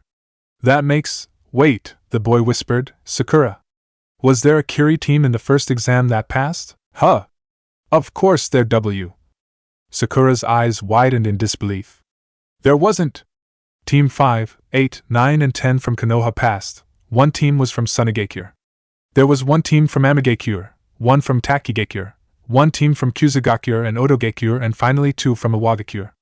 No Kiri shinobi passed the first test. So who did we kill last night? Naruto queried with his eyes wide. And how did they get in? Orochimaru breached them inside, Sai said calmly, his gaze hardening to steel. Everyone was distracted on them. Nobody bothered to check the number of participants once inside, and with the death toll already coming down. We are no longer 12 teams in the forest, Naruto muttered. Shit. Why aren't they stopping the exam then? Probably Hokage's orders, Sai quipped back, before turning to Karen. If you're a censor, then where are the closest Jounin signatures? There aren't, she replied, perplexed. I mean, I can sense something that seems like one from the 11 shinobi team, but there are none in the rest of the forest. The tower is crammed with Jounin though. Shit, Naruto closed his eyes shut. Orochimaru played them. He sent Genin-level assassin or maybe Chunin rank. We have to be careful. We need to link up with Shikamaru and the rest of them. They need to be warned of the danger. If Shika's smart, he has Hinata's team and both Team 5 and Taki's team, Sakura began, which means the other 9 are made of Team 10, Otogakure, and IWA shinobi attacked you. Then it can only be Sunigakure. How are they faring? Naruto asked immediately to Karen, who seemed quite jumpy. Is Shikamaru holding on? I don't know. It's really chakra intensive and I can only do small pulses with it most of the time, she said with a grieving voice. We're going there? Sakura looked at Naruto, who in turn looked at Sai. Sai looked at Sakura before looking at Naruto. As one, all 3 of them nodded. We have to. Karen bit her lip, before slowly nodding her head. Fine, please don't leave me behind. The last part, She pleaded it directly to Naruto, who seemed surprised and shocked. Those crimson eyes were looking at him through tears, as if expecting him to be some sort of savior and protector. He nodded once, schooling his features as he turned to Sakura and Sai. We proceed in formation. Eat a ration and move out, we'll need the energy. To those orders, the rest of his team nodded. Shikamaru was having a bad day. It had started well enough with Ami's death, a freezing night spent beneath a tree huddled close to Chuji who snored like a bear, and then a morning wake-up call in the form of Team 8 wanting his brain smarts to win the competition. The fact the idea had come from Kiba had perplexed him. Since when did the Inuzuka have a brain? In any event, they had soon joined force with Team 5, a group of no-name 20-something years old genin who had passed by sheer luck. Janai was 22 years old, and had failed far more genin exams than they could count. Komugi was 23, and Inaho was apparently his cousin of 22. The three of them had some sort of permanent depressed mood always attached to them, as if they didn't believe they'd survive through the night. The Takigekyo team had joined them midway. Konoha's teams had a Hyuga. They wanted to cooperate, and Shikamaru didn't want to proceed with the exam at all. So they were 11, the maximum applicable no matter what. The two genin from Taki were called Shibuki and Hoki, while the Kunoichi was called Ryuzetsu. He knew there was something amiss with the way the girl walked, but he couldn't find it out, and the other two seemed genuinely genin and eager to help out. As they were now, they were in a deadlock with Team 10 and their allies. There was a wide brush of plain covered in dirt mounds, which in truth hid both ordnance like explosive tags and rigged-up mines and deadly snakes that their nests in that specific pasture. They were hiding in caves once used by the tigers of the area, which were now hopefully abandoned. Niji's team was instead using the trees as cover, and was holding them there into a siege battle since the moment they had found each other. He didn't know what the reason for such hostility was, but he knew there simply was no way he was going to capitulate and let the rest of the shinobi under his command be slaughtered. From what he had gathered, Niji's team was allied both with a Sanigekyo shinobi team and an Otogekyo one. This was where the luck ended. A Wagakyo shinobi would have without a doubt managed to cave them in or turn the terrain to their advantage.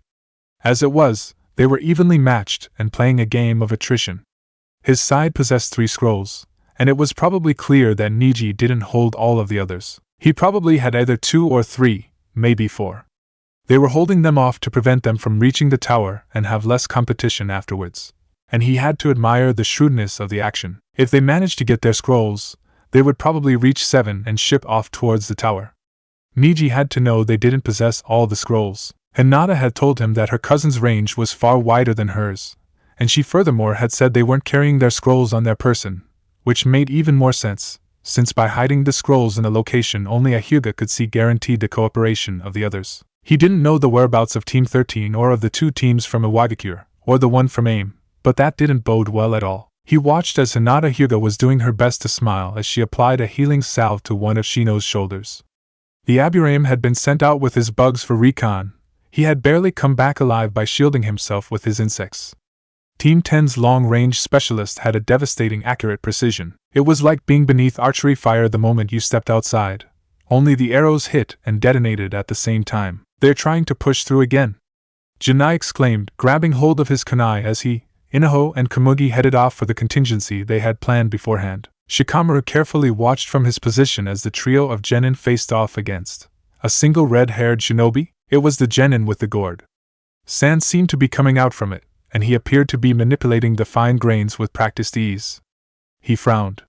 The sand appeared sluggish, but when his eyes settled on the Sanigekyo shinobi feet he understood. He was levitating on a sand platform, avoiding the mines and the traps placed as walls of sand rose forward to swat away the incoming projectiles from Team 5. Shikamaru had a bad feeling. The bad day suddenly became worse when an arrow firmly struck Janai in the neck, blood gushing out like a fountain as the 20-something-year-old genin began to choke on his own blood. What the hell was Team 10 thinking? They were Konoha genin. They weren't supposed to kill one another. A shadow passed over the clearing then. Shikamaru's eyes went wide as he watched the Sanigekyo Kunoichi fly over a giant fan, before jumping in midair to grasp at it and send devastating wind scythes at the entire clearing. The ordnance and the traps detonated all at once. Was she planning on killing her teammate? Team 5 felt the brunt of the explosions. Being torn apart by the traps they themselves had placed wasn't pleasant, but their screams made Shikamaru feel overrun. He had lost 3 genin. 3 persons who trusted him to do the right thing. They were just supposed to pelt the enemy from the distance, behind a line of traps. They weren't supposed to die. 5 heartbeats later, and Shikamaru exhaled slowly as he stood up, both hands rising in the general surrender way. We surrender, Niji. State your terms before more are killed. What? Ryuzetsu barked back. You can't be serious. We've gone from 11 to 8 in an instant, Shikamaru deadpanned, and that boy isn't normal. You want to make a run with the scrolls by yourself? Feel free. This isn't worth it. We'll do just that, the kunoichi snapped.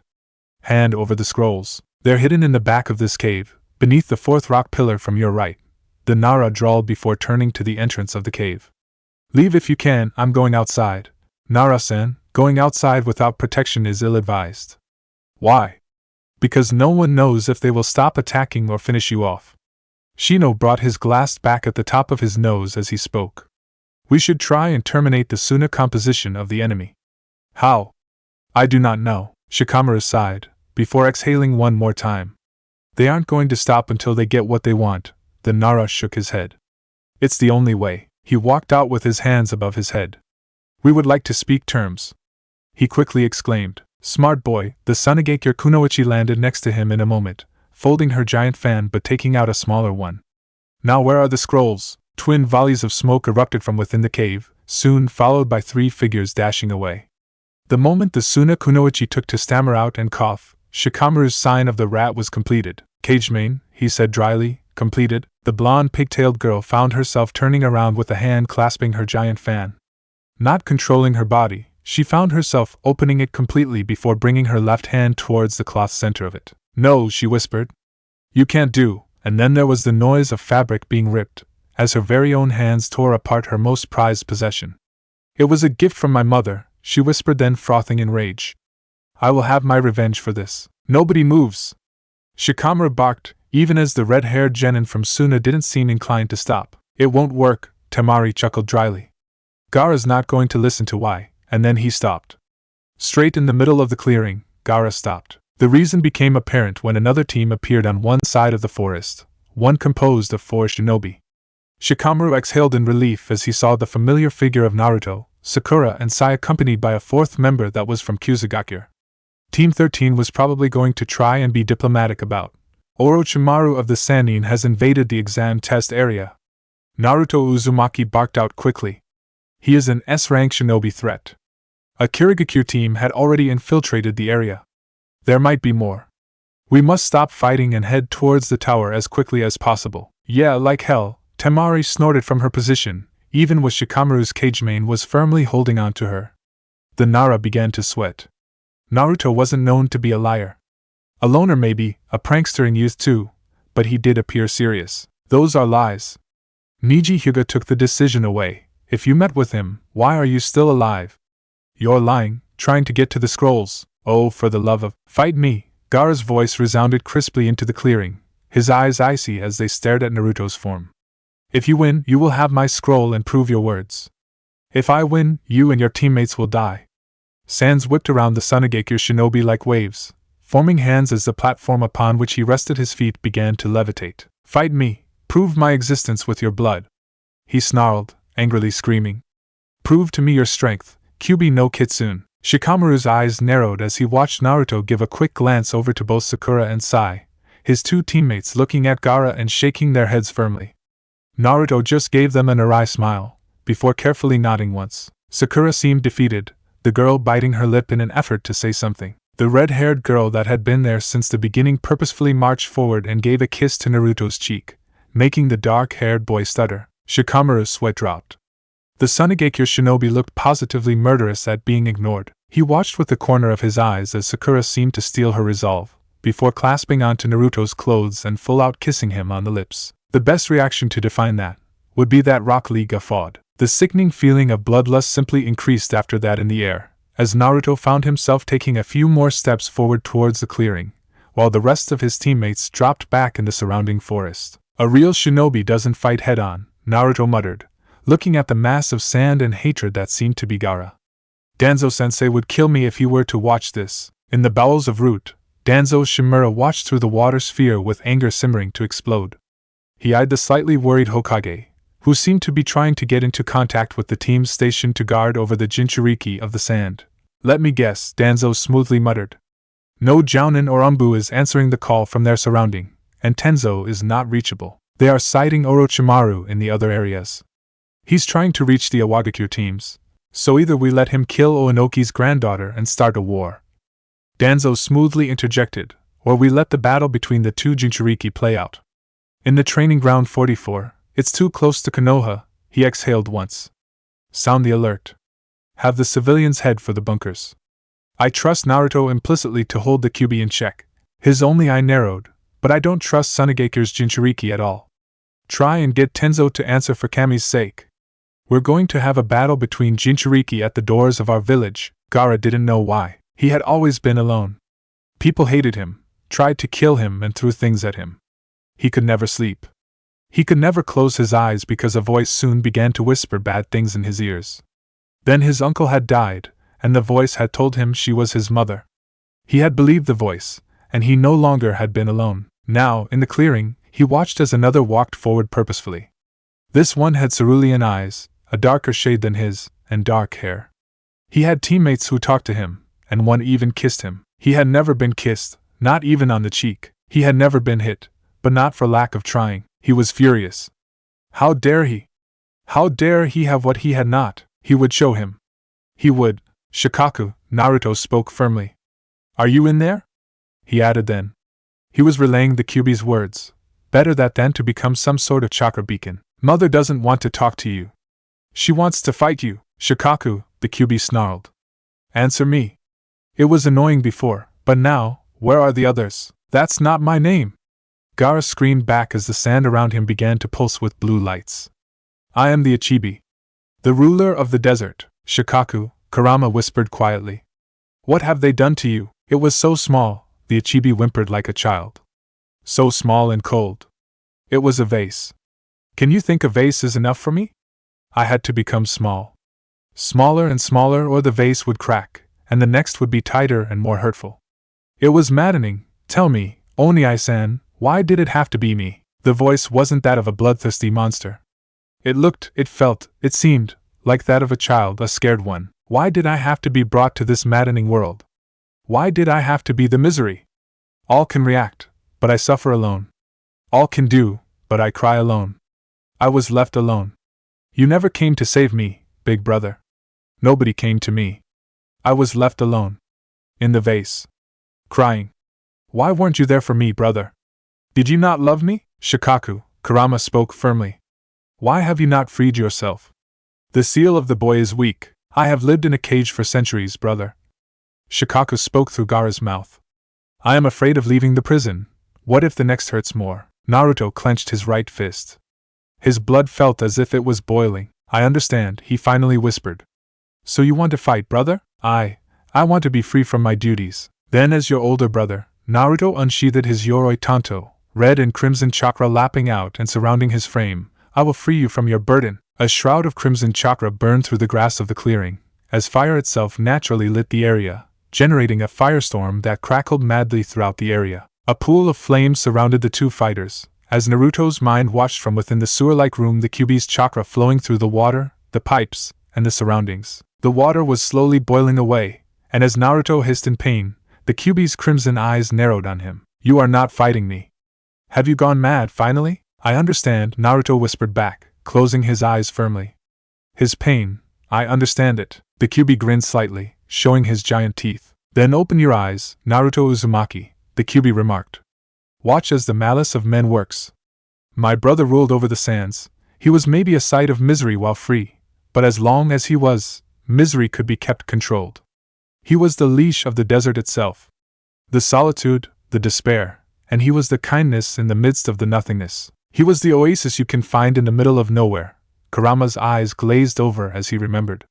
He was the weakest, and yet, he always harbored the belief that even in despair, even in the deepest pits of misery, there was a chance to rise back up. The Kyuubi took a deep breath. And look at him now! The Kyuubi's roar came just as Naruto's body in the world slammed his left hand covered in red chakra against the ground, splintering it as the dangerous chakra arm emerged further down, piercing through the sand platform of Gaara and grabbing the boy's feet. Gaara screamed as he threw a barrage of sand projectiles at Naruto, who deftly dodged them while being forced to let go of the limb. The sand shield is new, Kurama hissed through Naruto's teeth. But not enough, Shikaku. Stop saying that name! Gaara screamed with a voice a mixture of the Ichibi and his. I am mother! I am Ichibi! I am not worthy of a name that means nothing to me anymore. And then Gaara's body cracked as the sand seemed to fall apart, before converging and tightening around the red-haired boy to form strange disproportionate limbs. Mother will feast on your blood, Gaara smiled. Shikamaru watched with fascination the battle, even after the cage main had failed. It took him just a glance to understand that Temari wouldn't be going anywhere anyway. The girl was trembling in fear. It's free, she muttered, shaking. It's free, Naruto-kun, Hinata whispered with her Byakugan active. She clasped her hands together, her Byakugan active as she watched the chakra of a brilliant red and soothing gold mix and bat away at each other, as if a battle for dominance was just not only happening between shinobi, but also between their very chakra. It was because of that neither she, nor her teammates, saw the dark ink snake that slithered slowly towards her ankle, with its teeth glinting dangerously as poison gleamed from the fangs. Niji, Tenten murmured as she watched while shaking the fight between monsters, rather than shinobi. What does fate says about this? We are going to die, Niji remarked calmly. It is fate's will that demons will fight in front of us. Niji! Yash! We must provide help to our Konoha teammates. I wouldn't do that, the Odo archer of the Odo Geikyu team remarked dryly. Look at them, you'd be torn to shreds. Best let them kill each other. Demons like those trash monsters, they don't deserve to be helped. Shut the fucking mouth you have up. The female kunoichi of the Odo team snapped while cussing at her teammate. I'm trying to listen to what they're saying for fuck's sakes. Shouldn't we prepare a barrier? The hulking brute that was the third shinobi of the Odo Geikyu team asked then, his arms crossed over his chest. Unfortunately the other shitheads didn't pass, the girl replied. We'll have to wait and see. Damn, the Sunigekure puppet user muttered. If Gaara frees the Ichibi in here, now, damn. Sakura's hands clenched together as she watched Naruto fight Gaara, her eyes locking down on the possible enemy help. If anyone dared to even try as much as attack Naruto, she'd have their hides. And if someone even thought about kissing him again, she'd have their hides. She was planning on adding the Kyuzugakure Kunoichi to the list of people to get the hides from, just after Kuratsuchi. But at the moment, all that she could do was to wait and see how the battle would fare on. Chapter 24. The Bloody Tears of Misery. A shadow streaked through a small room, a kunai glinting in the darkness. Who was the figure that wanted to kill him? Why? Had he done something wrong? Snap out of it. The Kyuubi's growl was threatening, as Naruto's eyes narrowed and concentrated once more on the battle. I can feel his chakra, it's unbalanced. His yin and his yang are completely wrong in proportion. When they sealed him, they made a mistake and left behind a few important parts. But all that is incomplete always tries to fix itself. Your misery will add to his, and his will add to yours. Do not be distracted lest you wish to lose yourself in the misery of all of mankind. A sand hand crashed down on the spot he had been a moment before. His muscles flexed with ease as he rolled and threw a volley of kunai that were quickly blocked by Gaara's sand shield. His sand defense seemed impenetrable, as the weapons were flung back and lost themselves behind the treetops. That thing isn't supposed to be there, Kurama muttered. Aisabu is the one who uses techniques to shield. Shikaku was always about widespread destruction. So what? Naruto muttered, as hardened sand spears were swatted away by two red chakra tails that were surrounding his body. We find an opening? We don't need an opening, Kurama remarked calmly. My strength can shatter mountains. The question is how much your body can last before my chakra worms its way into your deepest coils, breaking them apart with its acidity? We are cooperating at present only out of a whim, but don't expect me to help you for anything else. We just share the same goal, understood? Yeah, Naruto swallowed hardly. So I can have more power? I can give you all that you desire, Naruto, Kurama smiled. You need but to ask, and be prepared for the consequences. As a wave of sand crashed in his direction, Naruto jumped above it instinctively, before columns of the golden gravel erupted from the very ground and grew spikes and arms. The multiple hands of sand clasped at Naruto's ankles and wrists, and then they began to pull. The red cloak of chakra didn't seem to bother with physical attacks, even though the sand hands were outright burning from the intensity of the heat, and turning into glass fragments that dug deeper into Naruto's flesh as more sand took their place. The pain was excruciating. Naruto's screams were soon died out as a cocoon of sand covered him completely from the outside, as Gaara's half-demented and half-deformed smile grew wider and wider. Yes, mother, his blood will be ours, he snarled with glee. We will prove our existence with his death. His misery and inescapable fate will be our continued life's confirmation. Sakura slowly clenched the hilt of her kunai. Quietly, her other hand had been working on tying knot after knot of explosive tags to the very same weapon she intended to throw. She would exhaust her entire reserve, but Naruto wasn't going to die there if she could stop this. The rest of the genin watching were distracted by the scene to bother about her. The moment the last knot was done, she carefully hefted a needle with her free hand. Her gaze went to Sai, who was supposed to have venom last time she had checked. It would take only a drop to down the red-haired Sanagekure shinobi. It was then that she realized Sai had already disappeared, leaving behind nothing more than an aptly placed disguised ink clone. She frowned. Where had the pale boy gone? Maybe he had decided to take care of the distraction offered by the fight between Naruto and Gaara to get to the scrolls. She flicked her gaze to the sides. Everyone else seemed actually intent on watching the fight, or avoiding the debris or projectiles that bounced off. More than once a rebounding kunai had nearly wounded her since the battle between jinchuriki had started after all, but she didn't have the time. She needed poison. Karen, Sakura hissed in a low whisper, her emerald eyes fixing on the crimson ones of the other kunoichi. Do you have poison? It was sexism, she knew, but it did have a source of truth. The fact that all female kunoichi carried some poison on them was outright sexist, but male were naturally stronger in muscles than females, and poison evened the odds by a long run. The kunoichi bit her lower lip, before nodding. Quietly, she passed a pinkish vial of something to her. Sakura didn't bother with asking the dosage. She wanted the boy killed, not knocked out. She jumped back behind a tree, leaving a bunshin of herself in place. She had to be fast. Naruto's life depended on her. Hinata was watching with fright and awe the battle. Chakra lashed out and was met with more chakra. As sand clasped and surrounded Naruto, she widened her mouth in shock with a hand covering it. She couldn't scream. Naruto never lost out. He was always happy and smiling. He was always grinning. Even in face of peril and whatnot, he never lost the will to succeed. Until something had happened, and his smile had been stolen. She had hated whoever had stolen his smile.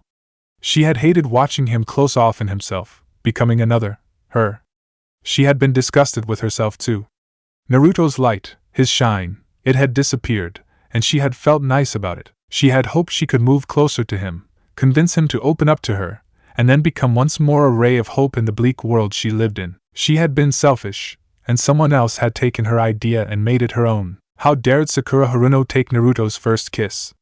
How dared she make him smile when it was her duty, her job, her most prized dream to be the one to do so? Why hadn't she kept being the ignorant and vapid girl that daydreamed of making Uchiha babies? Why did she have to wise up, realize Naruto's potential, and fall in? No, she wouldn't have that. There was no way someone like Sakura could love Naruto. She was just using him for her own selfish needs. But she didn't have proof, and Naruto was smiling finally. He was blushing and stammering after years. How could she try and take that away from him? She couldn't. Hinata knew she had lost. Even as her heart broke from the pain, she knew there simply was nothing else to do. She wasn't going to do anything anymore to try and catch Naruto's attention, even when she had done nothing to begin with. Maybe if she hadn't simply fidgeted, maybe if she had talked to him before, acted less shyly. But no, she hadn't, and now, she would pay the price. Tenzo hated the job. The fact he had to cramp himself into one of his very own Mokuton bunshins wasn't the reason he truly hated it, but the no-slip rule of the Umbu Taishu was literally extreme. Never mind the reduction of Umbu deaths since the rule had been applied. Never mind the harrowing training of death should one slip even once. Never mind the fact he was at his second day with his bladder filled. Never mind that. The true problem was moving within the bunshin itself. He was tightly packed in a crouched form, and if he wanted to move he had to send pulses of chakra along the legs, the arms, the head to see through the eye sockets. And it didn't help that he had to make Akamaru bark every now and then. Thankfully the dog was known for never leaving the boy's head unless in battle, otherwise animating that bunshin on top of the one of Kiba. Maddening. Still, with chakra laying over the bunshin he was safe from the Byakugan itself. As long as he didn't slip. He was watching the battle unfold, but he still didn't know if he could slip out and placate the jinchuriki or not. His orders had been clear-cut: avoid detection unless it becomes needed. Naruto didn't seem to have lost himself, and no Kyuubi was out and about. The Suna jinchuriki was an unknown, but he had received his orders concerning that. If the Ichibi rampaged, Konoha could put him down and claim the One-Tails. So he was forced to watch. He sensed the arrival of one of the Konoha genin, the pale-skinned Sai. He eyed him carefully through the Mokutan Bunshin's eyes, the way he crept silently from behind their backs. He seemed to be looking for scrolls, considering everything. He heard the slithering of a snake's movement at his feet. In a moment, he squashed the snake ink that had been aiming to bite Hinata's ankle, spinning around ready to stop the other genin. When a blow dart tried to hit squarely on the neck Hinata, his Mokutan Bunshin's right hand shot forth and stopped it. He was just about to say something to alert the others, when an arrow struck true through the thick canopy of trees, piercing straight through Hinata's side as she had spun around to watch Kiba move closer to her. There were only 3 words that now filled Tenzo's mind, as he watched the Hyuga heiress slowly start to fall sideways with her eyes widened in fear, blood escaping from the wound copiously as her body hit the ground with a dull thud. He had slipped, but his and Shino's screams of Hinata were drowned as the Ichibi's murderous laughter filled the air. And now die. Die alone, swallowed in misery. Gaara's deformed right hand slowly lifted itself above the ground, the gleaming claws shining against the light of the sun as the boy's eyes widened, before he screamed out in a mixture of hatred and joy. Sabaka Soso. Naruto was lost in the darkness. There were strangled sobs and tears, a stale scent of blood filling the air. He looked around, before making a quick jump backwards as the QB seemed to tower right next to him, rather than elsewhere. I told you not to be caught, Kurama remarked calmly. His crimson gaze narrowed to something further down the way. Not that it bothers me, but dying is never something I found pleasant in all the times it happened. Did I die? Naruto whispered, a sick feeling settling at the base of his throat. No, Kurama snorted. You asked for more power, did you not? The QB smiled sweetly. Let it never be said that I am not cooperative. 4 tails of black darkness emerged from the sand coffin of Gaara, as it detonated outwards, tearing apart the very clearing the 2 jinchuriki had been fighting on with an inescapable blast of devastation. Sickening and blood-filled chakra thickly descended on the shoulders of those who were watching the fight, as Niji held on to his left arm, wounded by a broken-off branch that in his awe for the battle he had not even bothered to dodge. Niji! Tenten's shriek brought him back to the now as he blinked once in her direction. We have to leave. No, Niji replied calmly, before turning his gaze back to the battle. We cannot escape fate. This isn't about fate. We're going to die if we remain here. The kunoichi grabbed Niji by the hem of his clothes. If you don't plan on leaving, then I'm hauling your ass out. Lee! Come here. He didn't fight Rock Lee lifting and placing him on his back. He didn't even fight the embarrassing position he had ended up in. He simply watched with unyielding gaze the battle happening, activating his Byakugan the moment his line of sight was hindered. The instant he did so, he understood what being outclassed meant. Jiraiya of the Sannin felt the chakra coming, lapping across the sky and the ground in waves filled of malice. He couldn't go for it, however, as Orochimaru was directly in front of him, a smile slowly creeping across his once teammate's face. Was this your intention? Jiraiya whispered. Did you plan to unleash the Kyuubi? No, Orochimaru shook his head. My plan, really? The snake Sannin spoke wistfully. It was such a simple plan. Care to share? Jiraiya, the trader of the leaf, shook his head, clothes of red clouds and silver interweaving flowing freely with the wind. You never saw the bigger picture, did you? Is Tsunade working for you, Orochi? The toad Sannin asked calmly. Has she betrayed the leaf? What if I say no and it is yes? And what if I say yes and it is no? He cocked his head to the side. And what if I say yes and she says no? Or what if I say no and she says yes? Would you trust my word, hers, both, or neither? There was a beat of silence. You sicken me, Jiraiya. Your stupidity and your blindness are disgusting to watch. There was a disgusted hiss following Orochimaru's words. Then again, you summon toads. You are repulsive by principle of things, are you not? Shouldn't slugs get the medal for being icky? Jiraiya could not divert his attention from Orochimaru. They both were talking, but this one, he knew this was the real Snake Sannin and not a Doton clone. If he lost sight of the man even for a second, then he would lose. The same was true for the traitor. You must also consider the summoner, Orochimaru said calmly. Do you know that holding someone's heart is a sure way to ensure loyalty? What then, if someone was to hold the souls of your most beloved ones?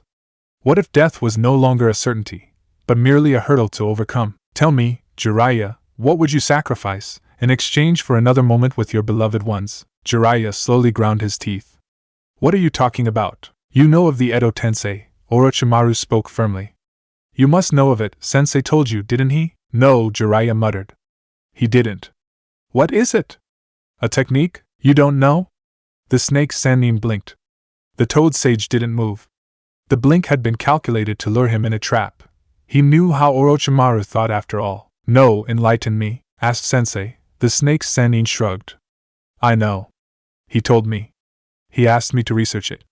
He asked me to perfect it, and then, here Orochimaru chuckled bitterly, and then he tried to drive a kunai through my heart. Wonderful example of paternal love, isn't it? You're lying. Sensei would never. He asked for results. Hours and days of research became weeks and months with nothing. And then he told me to stop. He told me it would be enough, that there wasn't a solution to the problem. Orochimaru screamed that, pointing his accusing finger at him. And you know what? He had the nerve to tell me I did wrong, that my tests and experiments on enemy shinobi were heartless. He told me to stop them. He told me to take on another team, do a few missions elsewhere. He took my lab. He took my experiments. He told me it was over, that I had failed and that I shouldn't be angry because it happened. The kusanagi came unsheathed from Orochimaru's back. Let me tell you, Jiraiya, that when you invest years of life in something and it is taken away, your perspective of things, your values, the importance you give to the rest of the things you possess, it changes, drastically, wistfully. He looked up at the sky. You know, I considered Anko like a daughter. Now I only see a walking sack of flesh that I can experiment upon, or that I can make suffer. His laughter was mirthless. Tell me, am I broken, Jiraiya? Or was I broken? You're lying, and you still wonder why you disgust me, old friend. Orochimaru grinned.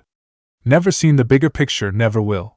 And then the kusanagi was met with a stone sword from the Mount of Toads itself, as the two legendary shinobi locked one against the other in a battle of speed and reflexes where sparks flew in the air upon contact of the two blades with one another. The darkness that surrounded Naruto was filled with cries.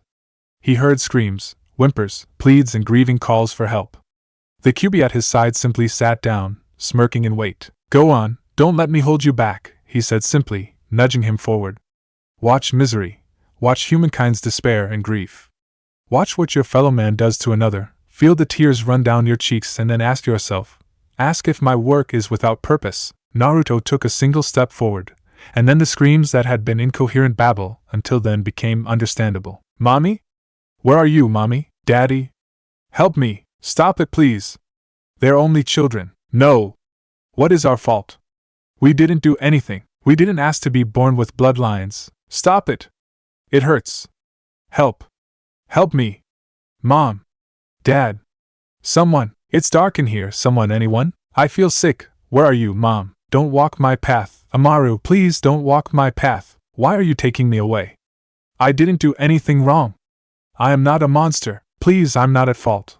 I promise I'll be good. What have I done wrong? Why am I here? Please let me out. It was my wife. Not the Lord's.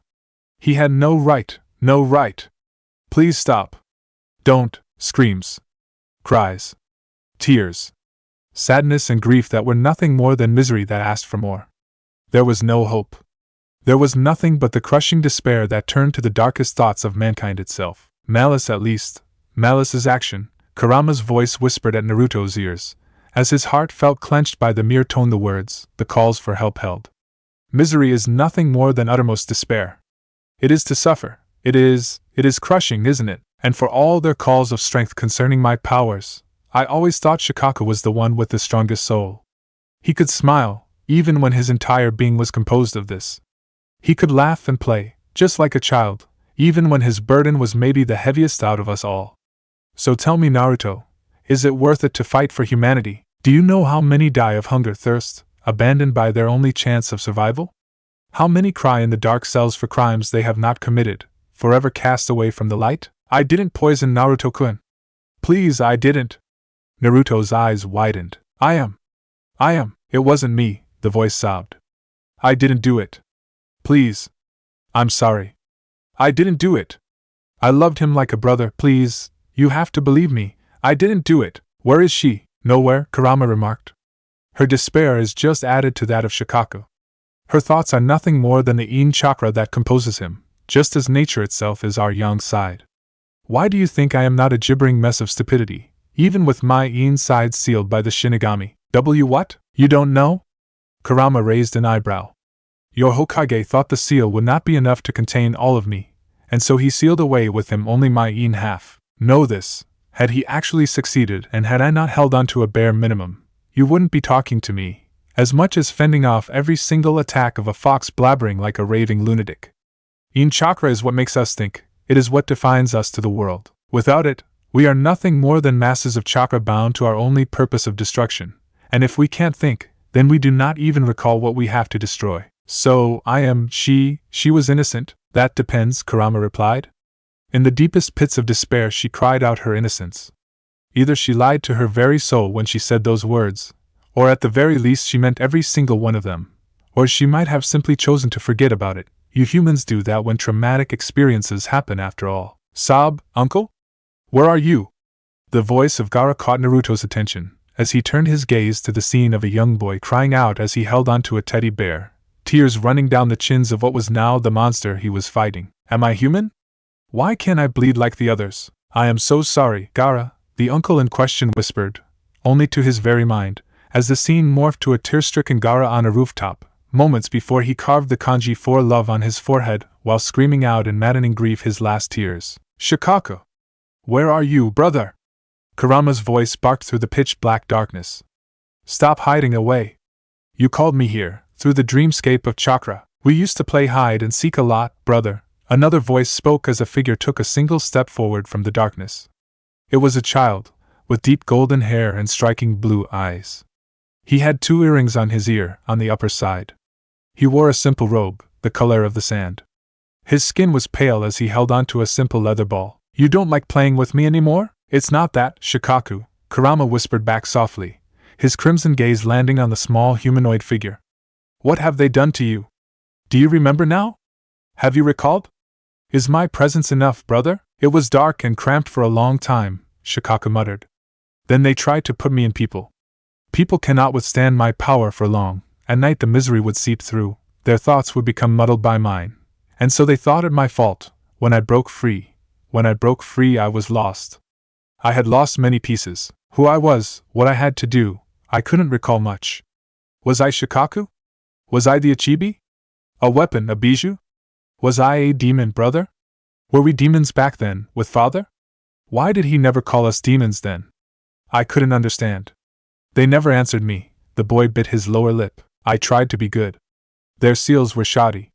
I did my best, but then I lost more pieces. Every time they brought me back, I lost pieces. I was afraid, brother. I was so much afraid. Tears swelled in the boy's eyes. What if I hurt more? I didn't want misery to grow. I didn't want to hear the screams of the orphans, the cries of the widows. I didn't want more. I just wanted it to end. He closed his eyes shut. I'm selfish, brother, he whispered. But I can't do this. I lost too many pieces. Why was I fighting to begin with? What did father tell me, that I forgot? What was it that I had found, that gave me the strength to go on? He told me, didn't he? He told all of us, but I can't remember. I don't have long anymore. Shikaku, Matatabi, Isabu, Son Goku, Koko, Saiken, Komiai, Gyuki, Kurama. Even though you have been separated, you shall always be together.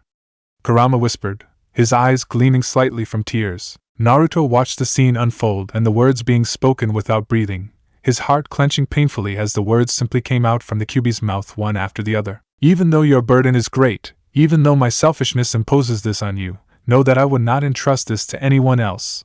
Because I love you, my precious children. It feels nice, Shikaku whispered back. It's warm, he added with his right hand touching his chest. Was that what gave me strength? Kurama did not answer, but merely lowered his giant fox head until the tip of his nose touched Shikaku's humanoid frame. Brother, are you sure? I'm sorry, Shikaku whispered once more, but this warmth, I want to go while I still remember it. I don't want to lose this warmth again, please. Shikaku's plead finished just as the Kyuubi raised once more its head upwards. It's all right to be selfish once, brother, Kurama whispered finally, his voice actually cracked. And then his jaws crunched down on Shikaku itself, swallowing him whole with a single movement.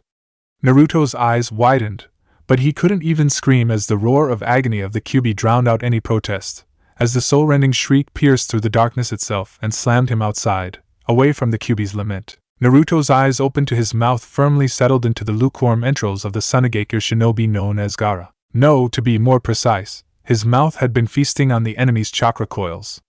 He had feasted on the source of chakra itself from a body, he had eaten shikaku. The sand lay down on the ground motionless, as all around him was nothing more than devastation and torn apart trees.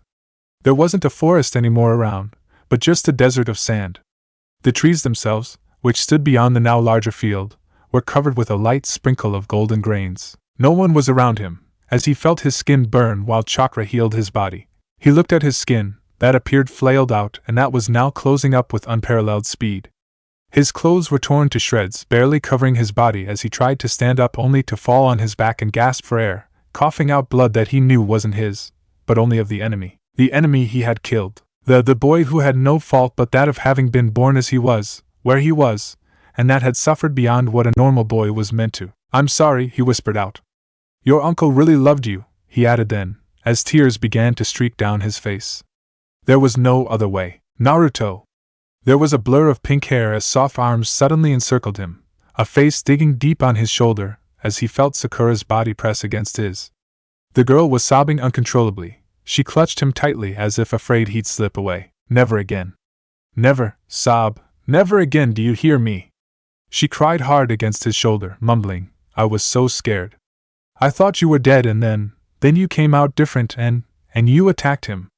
I didn't want to leave you, but Sai, the bastard, grabbed me and pulled me away. He rambled about bestiality or something and I hit him a few times, but then I dashed back here just as I heard the sound of battle winding down, and, please tell me you're fine." She looked at him, her emerald eyes filled with tears. "Are you hurt? You aren't hurt, are you, Naruto?" "And no," he croaked out. I'm fine. Thank Kami." She hugged him again firmly. "Thank Kami." Dickless, Sai's voice quipped in as he appeared in a flicker a moment later. "Can you fight?" Naruto's eyes went up to where the boy was, before frowning. I feel fine, Sai." "Good," the boy nodded, before handing over one of the scrolls to him. "This is the Suna's team scroll. You hold it, Sai."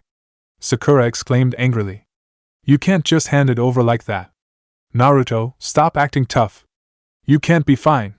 Just look at you, you're—" She suddenly blushed and took a small jump away. "You're half naked." "Oh?" Sai raised an eyebrow. "You weren't actually assaulting him, Kinky Cherry?" The pale boy cocked his head to the side. "I thought you were a rapist too. You did kiss him by force earlier." Sakura's face turned crimson as she stuttered and flailed her hands and arms wildly in front of her. That's not true. I wasn't, it's not the same thing. They were, it's not what you think, Sai. It was between teammates." Sai took a slight step backwards.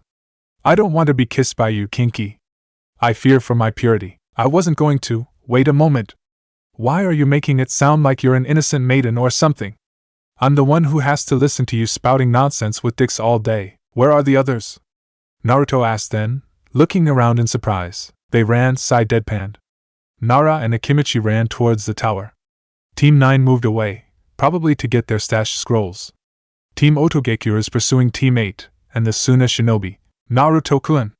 A female voice suddenly made Sakura's forehead sport a tick mark, as the crimson-haired Uzumaki Kunoichi waved her hand as she ran forward, before stopping down next to him and hugging him. "The skank! The whore! How dared she?" "I was so worried," Karen whispered in fright, "but I saw you fight and you were wonderful." The Suna jinchuriki didn't stand a chance. Naruto's face clouded at the memory. But why was he more saddened for Shikaku's death than Gaara's? "Don't murder my brother before having seen his corpse, brat." Kurama's grumble reached his ears then. "We are constructs of chakra. We do not die. He and I are now one." Naruto didn't answer, as his gaze landed on the two surviving Sunagekure shinobi who were slowly advancing towards them, their mouths opened in awe and fear as they looked at him. Sakura must have realized he was actually looking at someone, because she was suddenly holding a kunai in her hand and had spun around, protectively standing in front of Naruto. Sai's own tanto had come unsheathed, as he too had the same thought. The kunoichi just raised her hands in the air slightly. "Whoa, calm down," she said. "We don't want to fight," she added. "You just killed Gaara. It's something not even the Kazekage's chosen assassins could do. We're not suicidal. We gave you the scroll, right?" She added, "We're just here to get his body, nothing more, unless he wants to eat it." The last part had been asked with hesitation. It wasn't sarcasm, but outright fear that Naruto might have actually liked to eat corpses. Sakura narrowed her eyes on the duo. "And why would you want the body back? Does it hold any secret?" He's the Kazekage's son, Temari said calmly. Blood seals tied to being his children would work with someone using his blood, for example. He never bled, Naruto said then dully. You're lying. Sakura's hold on the kunai tightened. And how do you know that? Temari asked then. You're his sister, right? Naruto's voice was barely a whisper, but it was enough to be heard by the kunoichi. So what if I am? Did you talk to him while fighting, and he actually answered? No, Naruto shook his head. I talked to his soul? He was swallowed in misery and despair. Nobody ever loved him, right? How could you love a monster? She snorted back. He was always about talk and I'll kill you and things like that. Kankuro exclaimed then. How do you love someone who only thinks about killing you? He knew, Naruto said then with dull eyes. Shikaka told him.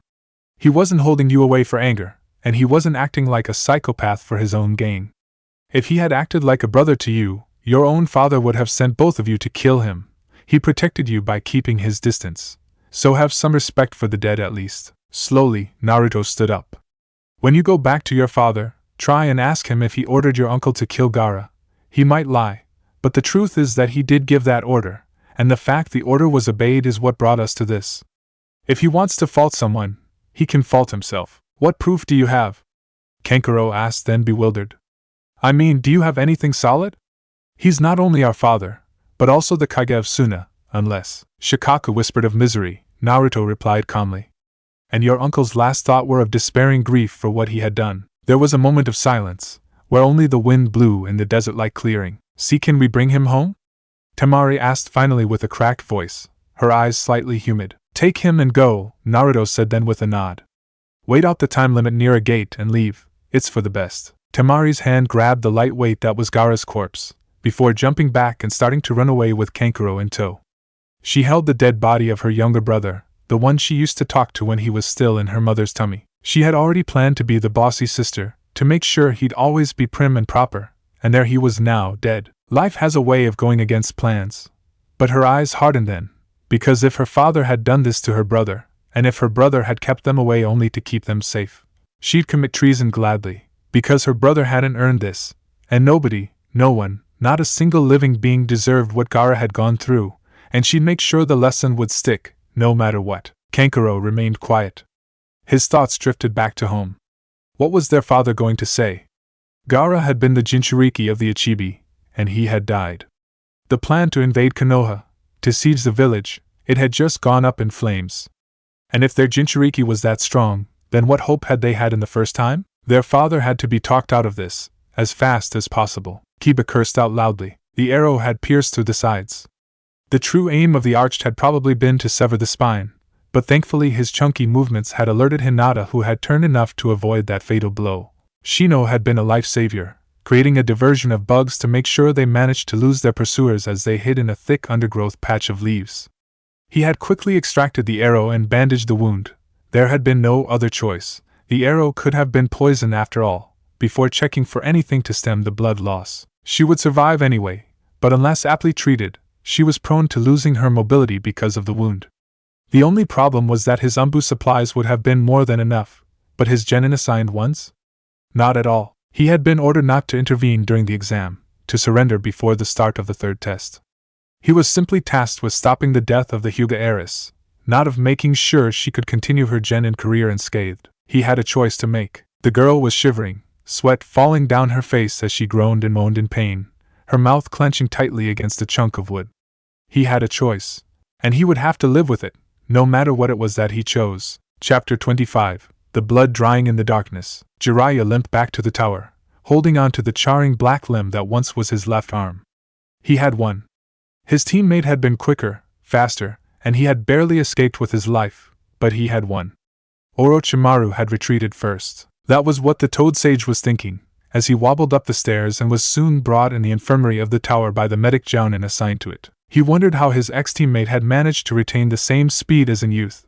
But then again he already had many thoughts going around his mind, the Edo Tensei not the last of them. The Kyuubi's presence had disappeared, and since there was no Ichibi frolicking around it either meant his godson had worked it out, or Orochimaru's plan had come to fruition.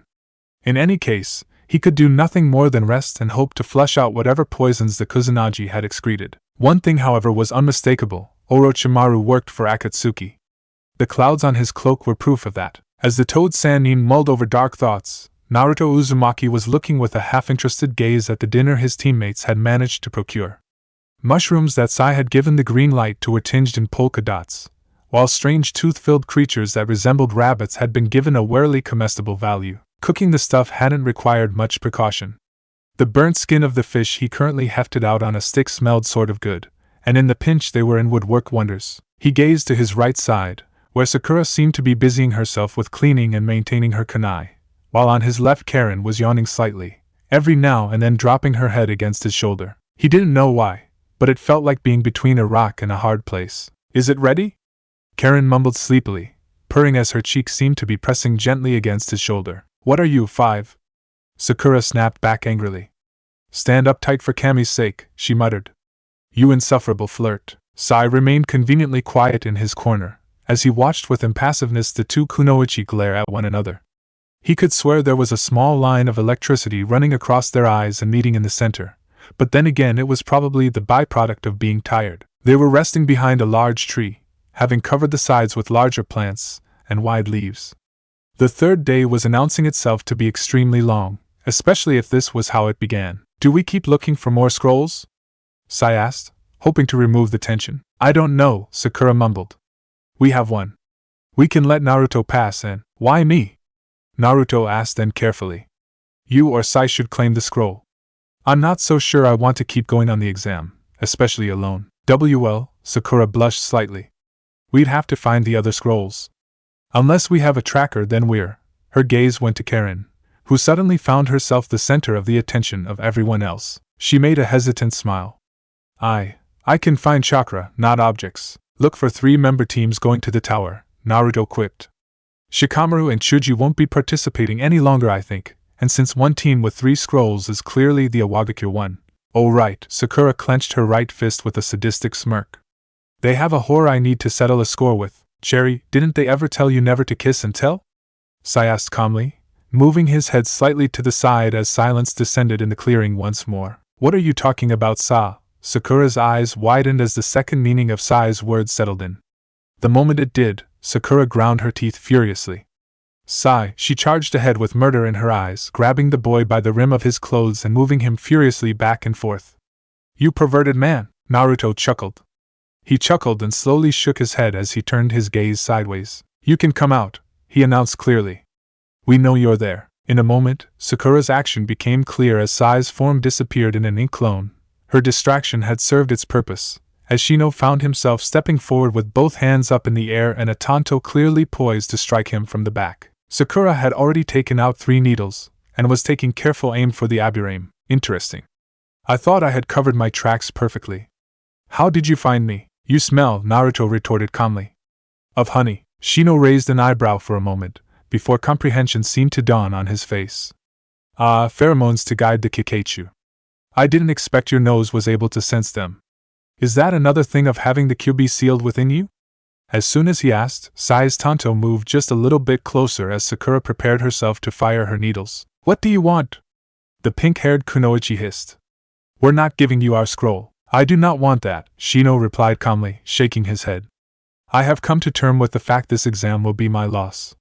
Hinata has been grievously wounded, and we are moving towards the gate as we speak." "We?"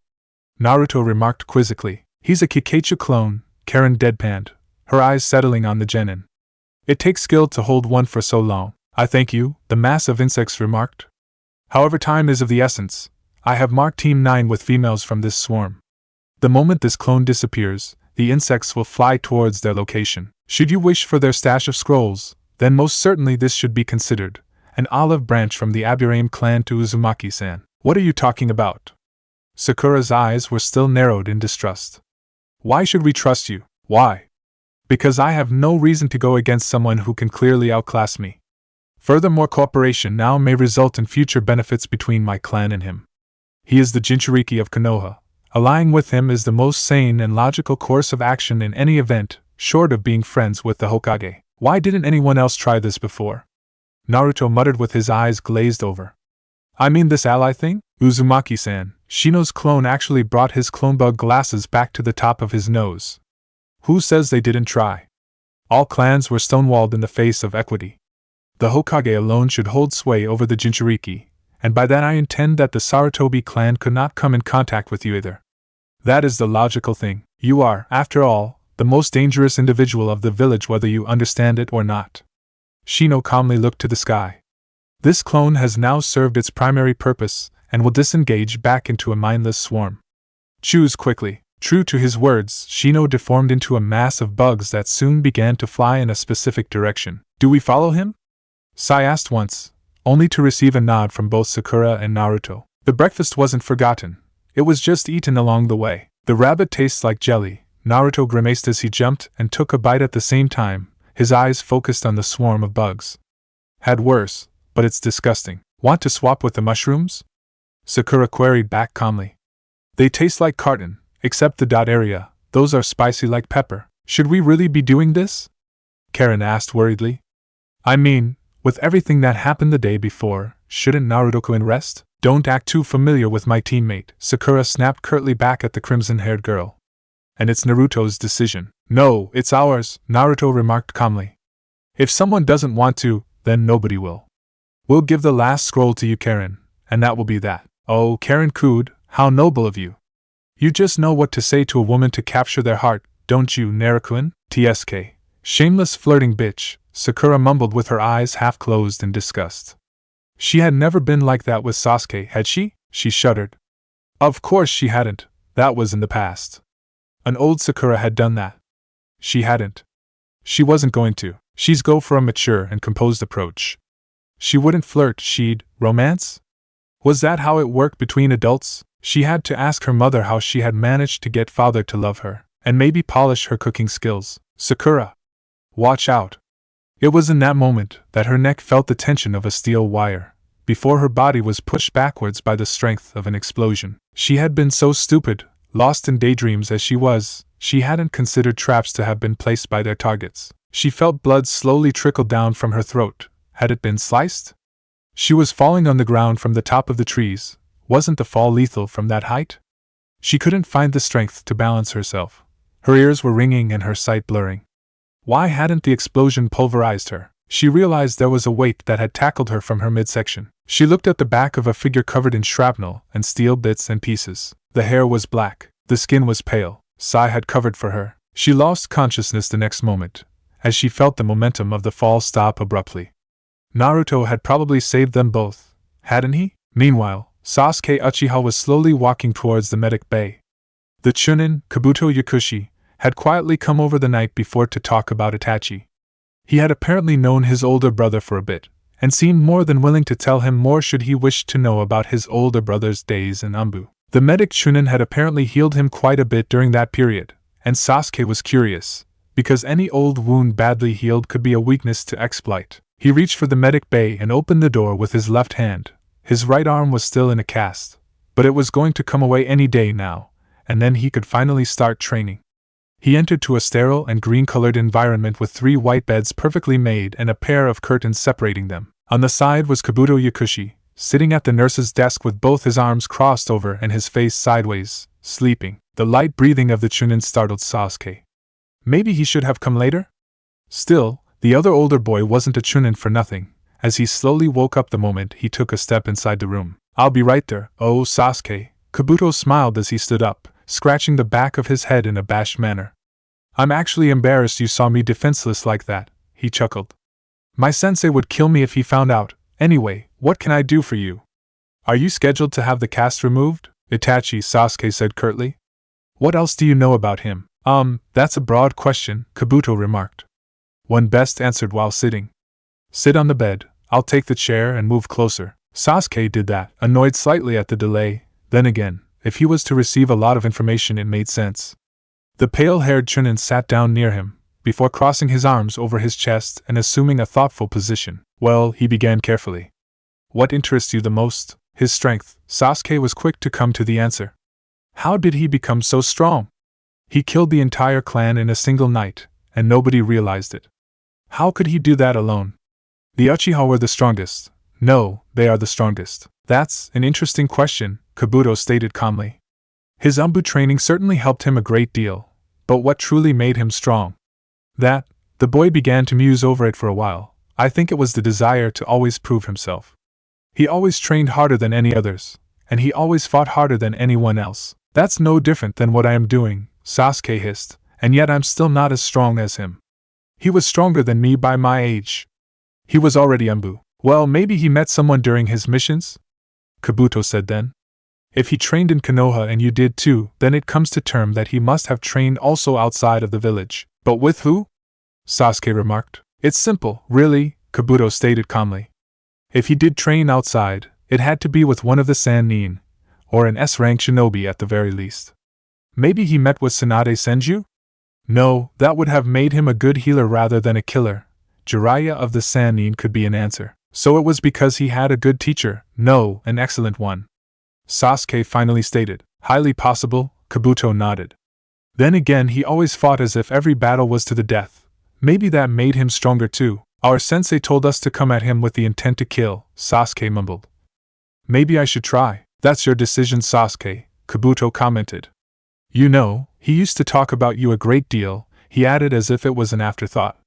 He called you a troublesome little brother. A nervous tick mark appeared on Sasuke's forehead. He said anything else? Kabuto smiled for a moment, before adding. He said he used to give you a flick on the forehead and tell you another time if only to keep you quiet for the day. There was a wistful look on Kabuto's face. He loved you dearly all the same. Yet he slaughtered the entire clan and let me live because I was weak, Sasuke hissed back. Why?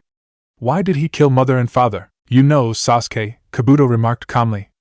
If he had wanted to let the weak live, then why did he also kill the children?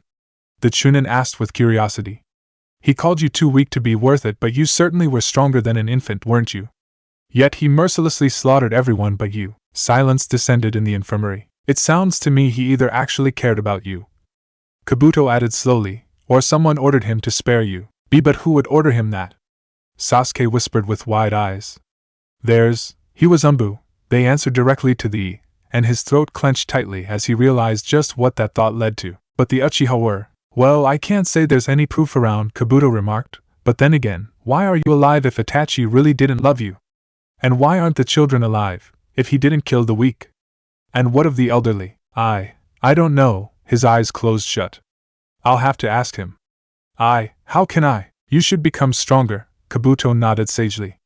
If you wish, I know just the thing, it is experimental, and has a high chance of being mortal. But if you survive, then it will make you undoubtedly stronger than any other of your peers, maybe even on par with Itachi himself. Sasuke's eyes narrowed down.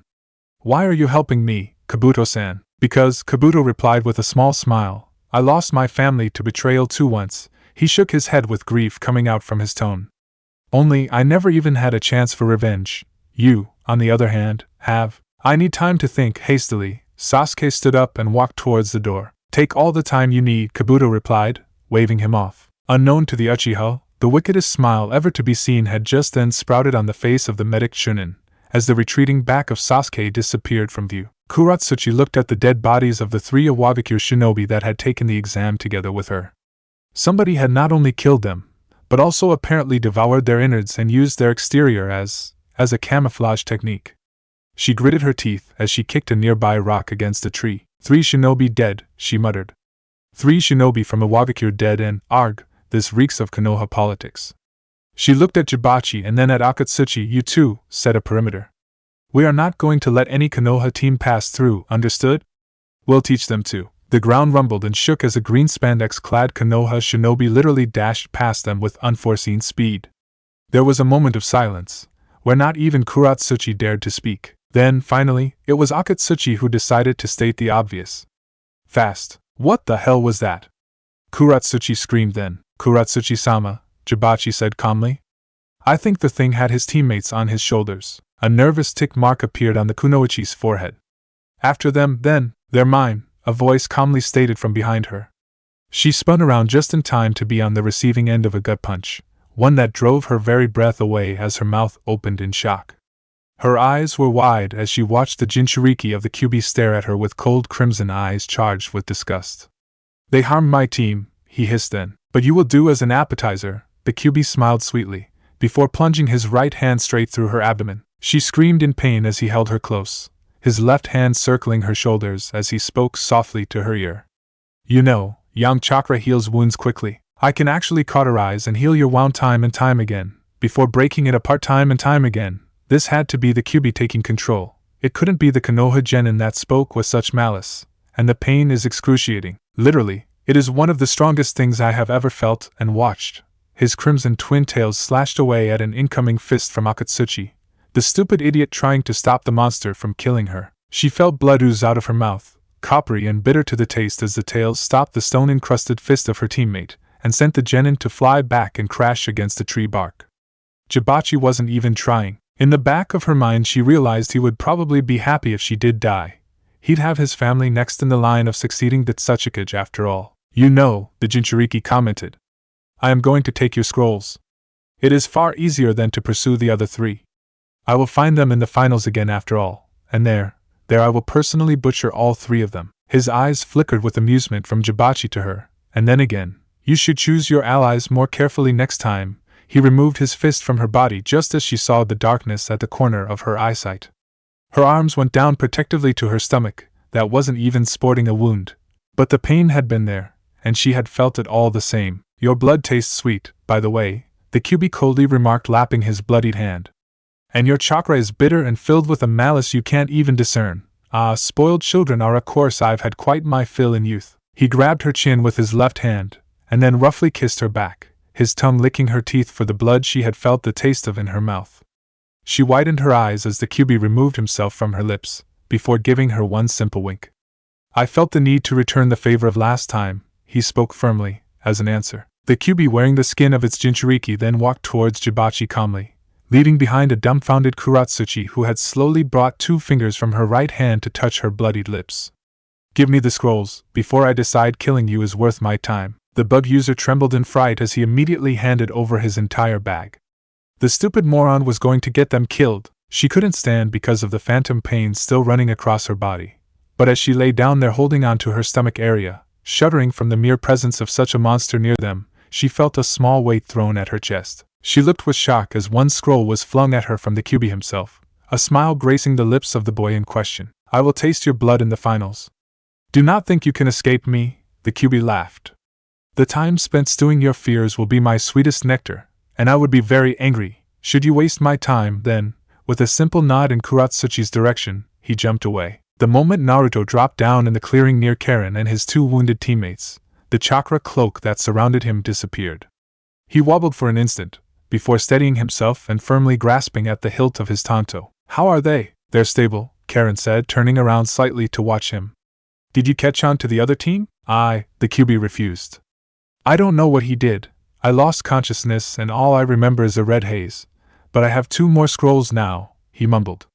Maybe he killed 2 of them teammates? Why don't you ask him?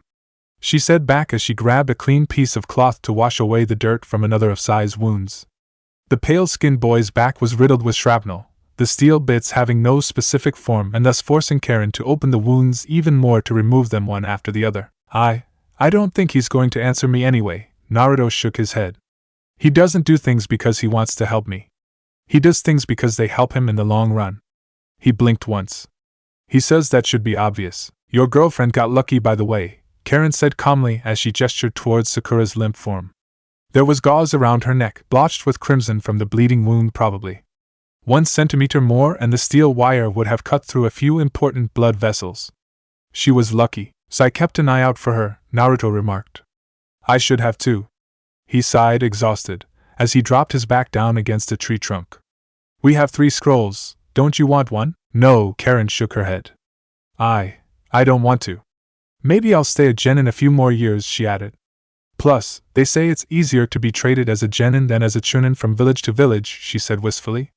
I still can't believe there's another Uzumaki around, in Konoha no less. You said something similar the last time too, Naruto pointed out. What about your parents? Raiders killed them, she snorted. And the Uzumaki have separated since the fall of Uzushio. She bit her lips. You haven't read about it. I have, but...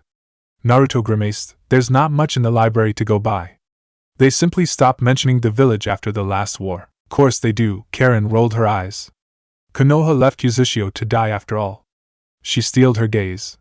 Kirigakure attacked from the sea, while Kumogakure came from the north. Uzushio was in the middle and was struck down, and then Konoha came by later claiming to be our savior, she spat out to the side, while in truth they just claimed our territory for their own country. And what did we get back? They sew a whirlpool over their flak jackets. Wow, wonderful way of repaying our country's seal masters, our country's destruction, a fucking piece of cloth. That's the worth of Uzushio now in Konoha's memory. And many don't even know that. Weren't the Senju and Uzumaki allies? He asked. I recall a Mito Uzumaki that. Mito Uzumaki was the head of the clan Uzumaki back in the days when Uzushio was powerful. She married into the Senju line in order to keep the two countries allied, but annexation was never on the table. Karen bit her lips. The death of the first Hokage and the rise of the second didn't change things, but by the time the Third War began, Konoha was grievously indebted because of the warfare effort. She shook her head with a mirthless chuckle. Seals are powerful. Jinchuriki are the prime example. Think of the power to hold at bay the Kyuubi, and it's just ink and chakra, isn't it? Such power, it bred jealousy. Karen closed her eyes shut. Uzushio was protected by such a complex array of seals that the only way in was to either be an ally or be someone with no ill intentions against the village. The crimson-haired girl smiled bitterly. Somebody showed the way into Kiri Shinobi, and that night Uzushio burned. Shinobi, civilians, men or women didn't matter as their corpses floated in the crimson water of their docks. Building crashed down by the dozen as chakra techniques clashed throughout the city. By the end of it, Kumogakure attacked the fleeing masses barely outside the village. My mother always told me that the only way for them to know where the escape routes were was to have been told by someone the Uzushio government trusted. Tears slowly pooled down Karen's face as she choked out a half-strangled sob. And all this, it happened after Mito Uzumaki died. Naruto clenched his fists. He didn't feel as strongly as Karen this loss of his hometown.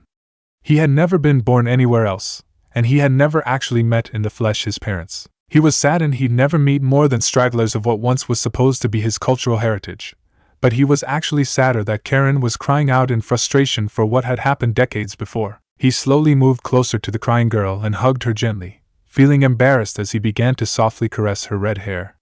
He felt her hands grip firmly onto his clothes, before lowering his gaze to stare at her own shining crimson orbs. She was looking at him with something akin to hope, as slowly her face came closer and closer to his and her eyes began to close. He watched her lips pucker up slightly as she was inches away from pressing her lips against his. Her lips had a light reddish hue of lipstick, and they looked so inviting actually that he was just about to move forward when Dickless, Sai's monotone drawl actually broke the entire atmosphere, bringing Karen backwards embarrassedly and turning to face Sai, who was eyeing them from his spot on the ground. Should I change your nickname to Harem Lord, Sai? With a scream of relief, Naruto jumped right next to the wounded boy. Are you alright? I'll be operative within tomorrow, he remarked calmly. Kinky Cherry? She's still unconscious. Naruto bit his lips as he looked over to the laid-down form of Sakura. And what's that about being a harem lord? Dickless, I have eyes. Obviously, Naruto deadpanned back. But I don't understand what you're. Naruto froze. He had been kissed, hadn't he? The first doesn't count, he exclaimed, and the second was on the cheek. Really? The third one can I? As he stuttered and stammered, Sai merely looked at him with a raised eyebrow. Dickless, I can't believe you hadn't realized it yet, Sai deadpanned. Are you without a brain or what? Excuse me. I was worried about not dying, and you know, it's not easy to have to fight through an entire chakra mass of misery, and then end up thrown right or left because there's an exam to pass. For Kami's sakes, I didn't have time to think even as I went in pursuit of the bastards who did this to you too. Should I be touched? Sai remarked calmly. This isn't a double meaning. If you dare touch me, I will chop your hand off. Keep your harem to females only, Dickless. Naruto's shoulders began to move up and down as the Jinchuriki's eyes closed. A hearty chuckle escaped his throat, soon followed by a slight shaking of the head. Never change, Sai, he said simply. Clothes would start to stink after 2 days, he retorted. No, I meant, you know what? Never mind, Naruto sighed. Karen, can we move Sakura? No. At least not until the night is over, she quickly said. Slightly blushing, the kunoichi from Kusugakure moved to take care of Sai's back once more, remaining silent as the two teammates bantered one with the other about size of dicks and proportions related to the number of women around Naruto. She blushed more than once, but the slight feeling of warmth that her heart was feeling there, and then remained lit all throughout the day. So much so that it actually stung, when she dipped the clothes in a low-action long-term poison before cleaning Sai and Sakura's wounds once more. Then again, Orochimaru-sama had given her an order, and who was she to refuse? The fourth day Sakura was still unconscious, while Sai was instead up and moving, albeit slowly, around the camp. One more day to go, he remarked. We should move carefully towards the tower, he added then. Do you think they planned it like this? Naruto suddenly asked. I mean, with all teams with scrolls converging to the tower at the same time. If someone is without, they just have to wait in ambush. Who remains? Sai was suddenly alert. The two teams from Iwagakure, the Otogekure team and, I think one member of Team 9, Naruto whispered softly, unless I stole the scrolls from someone else, and the Takigekure team too. So Iwagakure, one member of Team 9, us three, and the three from Takigekure? Sai asked for confirmation. Well, it could be worse. Naruto nearly bit his tongue. Sai, why did you have to say that? What? Puzzled, Sai raised an eyebrow. What could be worse? Yes, that one, Naruto sighed. He shook his head then. I just know you called it on us. Ryuzetsu was an umbu-rank kunoichi from Takigekure. The fact she was not only lithe and small, but also with a young face, had been the reason she had been chosen to pass off as a genin and enter the forest. The two teammates were genin all the same, if only to enhance the genuine feel of her team. She was rarely afraid of anything. She had faced and battled down countless missing nin, had fought through seriously crappy missions and generally had upheld the laws of Taki to her best. Yet even she had limits. She didn't even stop to plan. The moment her gaze settled on the broken corpses of her two teammates, she simply dropped all pretenses of being a genin and disappeared with the speed that only an Anbu could possess. And not a second too soon, as the Otogekure team's archer found himself cursing out loud the loss of 5 of his best arrows at the same time. The Otogekure team had 2 scrolls, it would have to suffice. The last day saw the tower's occupants make haste to the doors, readying themselves to welcome the arriving shinobi. There was silence as 3 scrolls were hurriedly settled in 3 of the 10 holes that surrounded the double doors of the tower. The next moment, the blurred form of a green spandex-wearing shinobi ran in as fast as he could, kicking the door shut behind him and holding on his shoulders a green-faced kunoichi and a utterly pissed-off Hyuga Niji. Lee, let me down right now! Tenten exclaimed angrily. We're out of danger! He hasn't followed us since. Lee Keiyuan! The scream was accompanied by a slight shriek from Tenten, as the kunoichi was dropped unceremoniously on the floor, soon followed by Niji too. The reason for this became apparent by the next scream, coming from the genin in question. Jiasan! And with those words Rock Lee went to crush-hug Mado Guy, who crush-hugged him back. Lee, Ji-sensei, Lee, Ji-sensei, somebody, dispel that genjutsu. Kakashi coughed out slightly at the general mutter was the same around the other jounin. Well then, congratulations, now if you would. 3 more scrolls were suddenly inserted, resulting in the doors opening wide once more to admit Team 13. Yugao Yuzuki actually felt pride at watching her 3 students stroll in, accompanied by a 4th one who simply moved to a corner and declared herself to have failed calmly. She didn't as much as give another glance to the crimson-eyed girl, instead simply flickering down and stopping in front of the 3. It's him. The scream of Rock Lee was soon met with the green spandex genin running as far as possible from Naruto himself.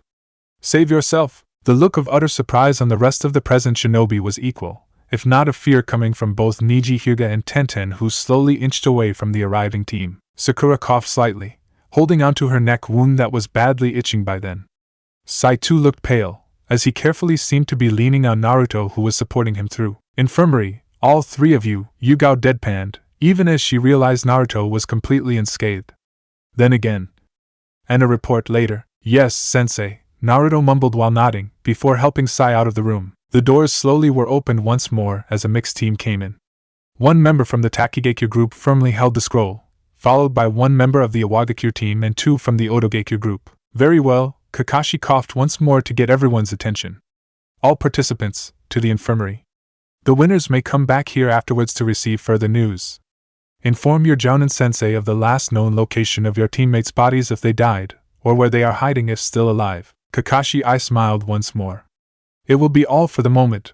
Well done in surviving the second part of the exam, all of you. And with those words, the second exam was officially brought to a close. Orochimaru-sama? A voice whispered in the darkness. We have succeeded. Well done, the snake Sannin remarked. Very well done, Kidamaru Taiyuya. What of the distractions? The Kiri shinobi were annihilated all but 1. The Kyuubi's jinchuriki strength is ascertained. The Ichibi container was killed. Very well then, Orochimaru said calmly. The loss of the Ichibi changed nothing, if not that it forced his hand with the Kazekage. I will warn the rest of the organization. Operation Breadcrumbs begins now. The snake Sannin closed contact, letting his image shimmer away. The bigger picture. Orochimaru's golden eyes settled on the map of the elemental countries. His right hand opened like a palm over Konoha, the 5 fingers spread evenly. Fools, he breathed out. Utter fools, he chuckled. A sickening laughter soon escaped his mouth. I will show them what it means to lose all that is precious to them. Your precious village will crumble to dust, sensei. I warned you once. I told you twice. And thrice did the world try and stop this. With his hands nails, he clawed the map, leaving behind deep gashes. Now, once more, the price will be paid. You will not listen. Then I will force you to. Listen to the screams of the world, sensei. Listen as I drown in an ocean of flames and blood all that you cherish. He broke through the sides of his tent, to watch at the amassed forces of his village, the village of sound, preparing for war. In a month, he whispered to himself, gazing at the lines of tents. In a month, he sighed, let there be war. And as he clenched his right fist up in the sky, he laughed even louder, the moon's unyielding presence a constant reminder of the bigger picture, at least, to his madness-filled brain.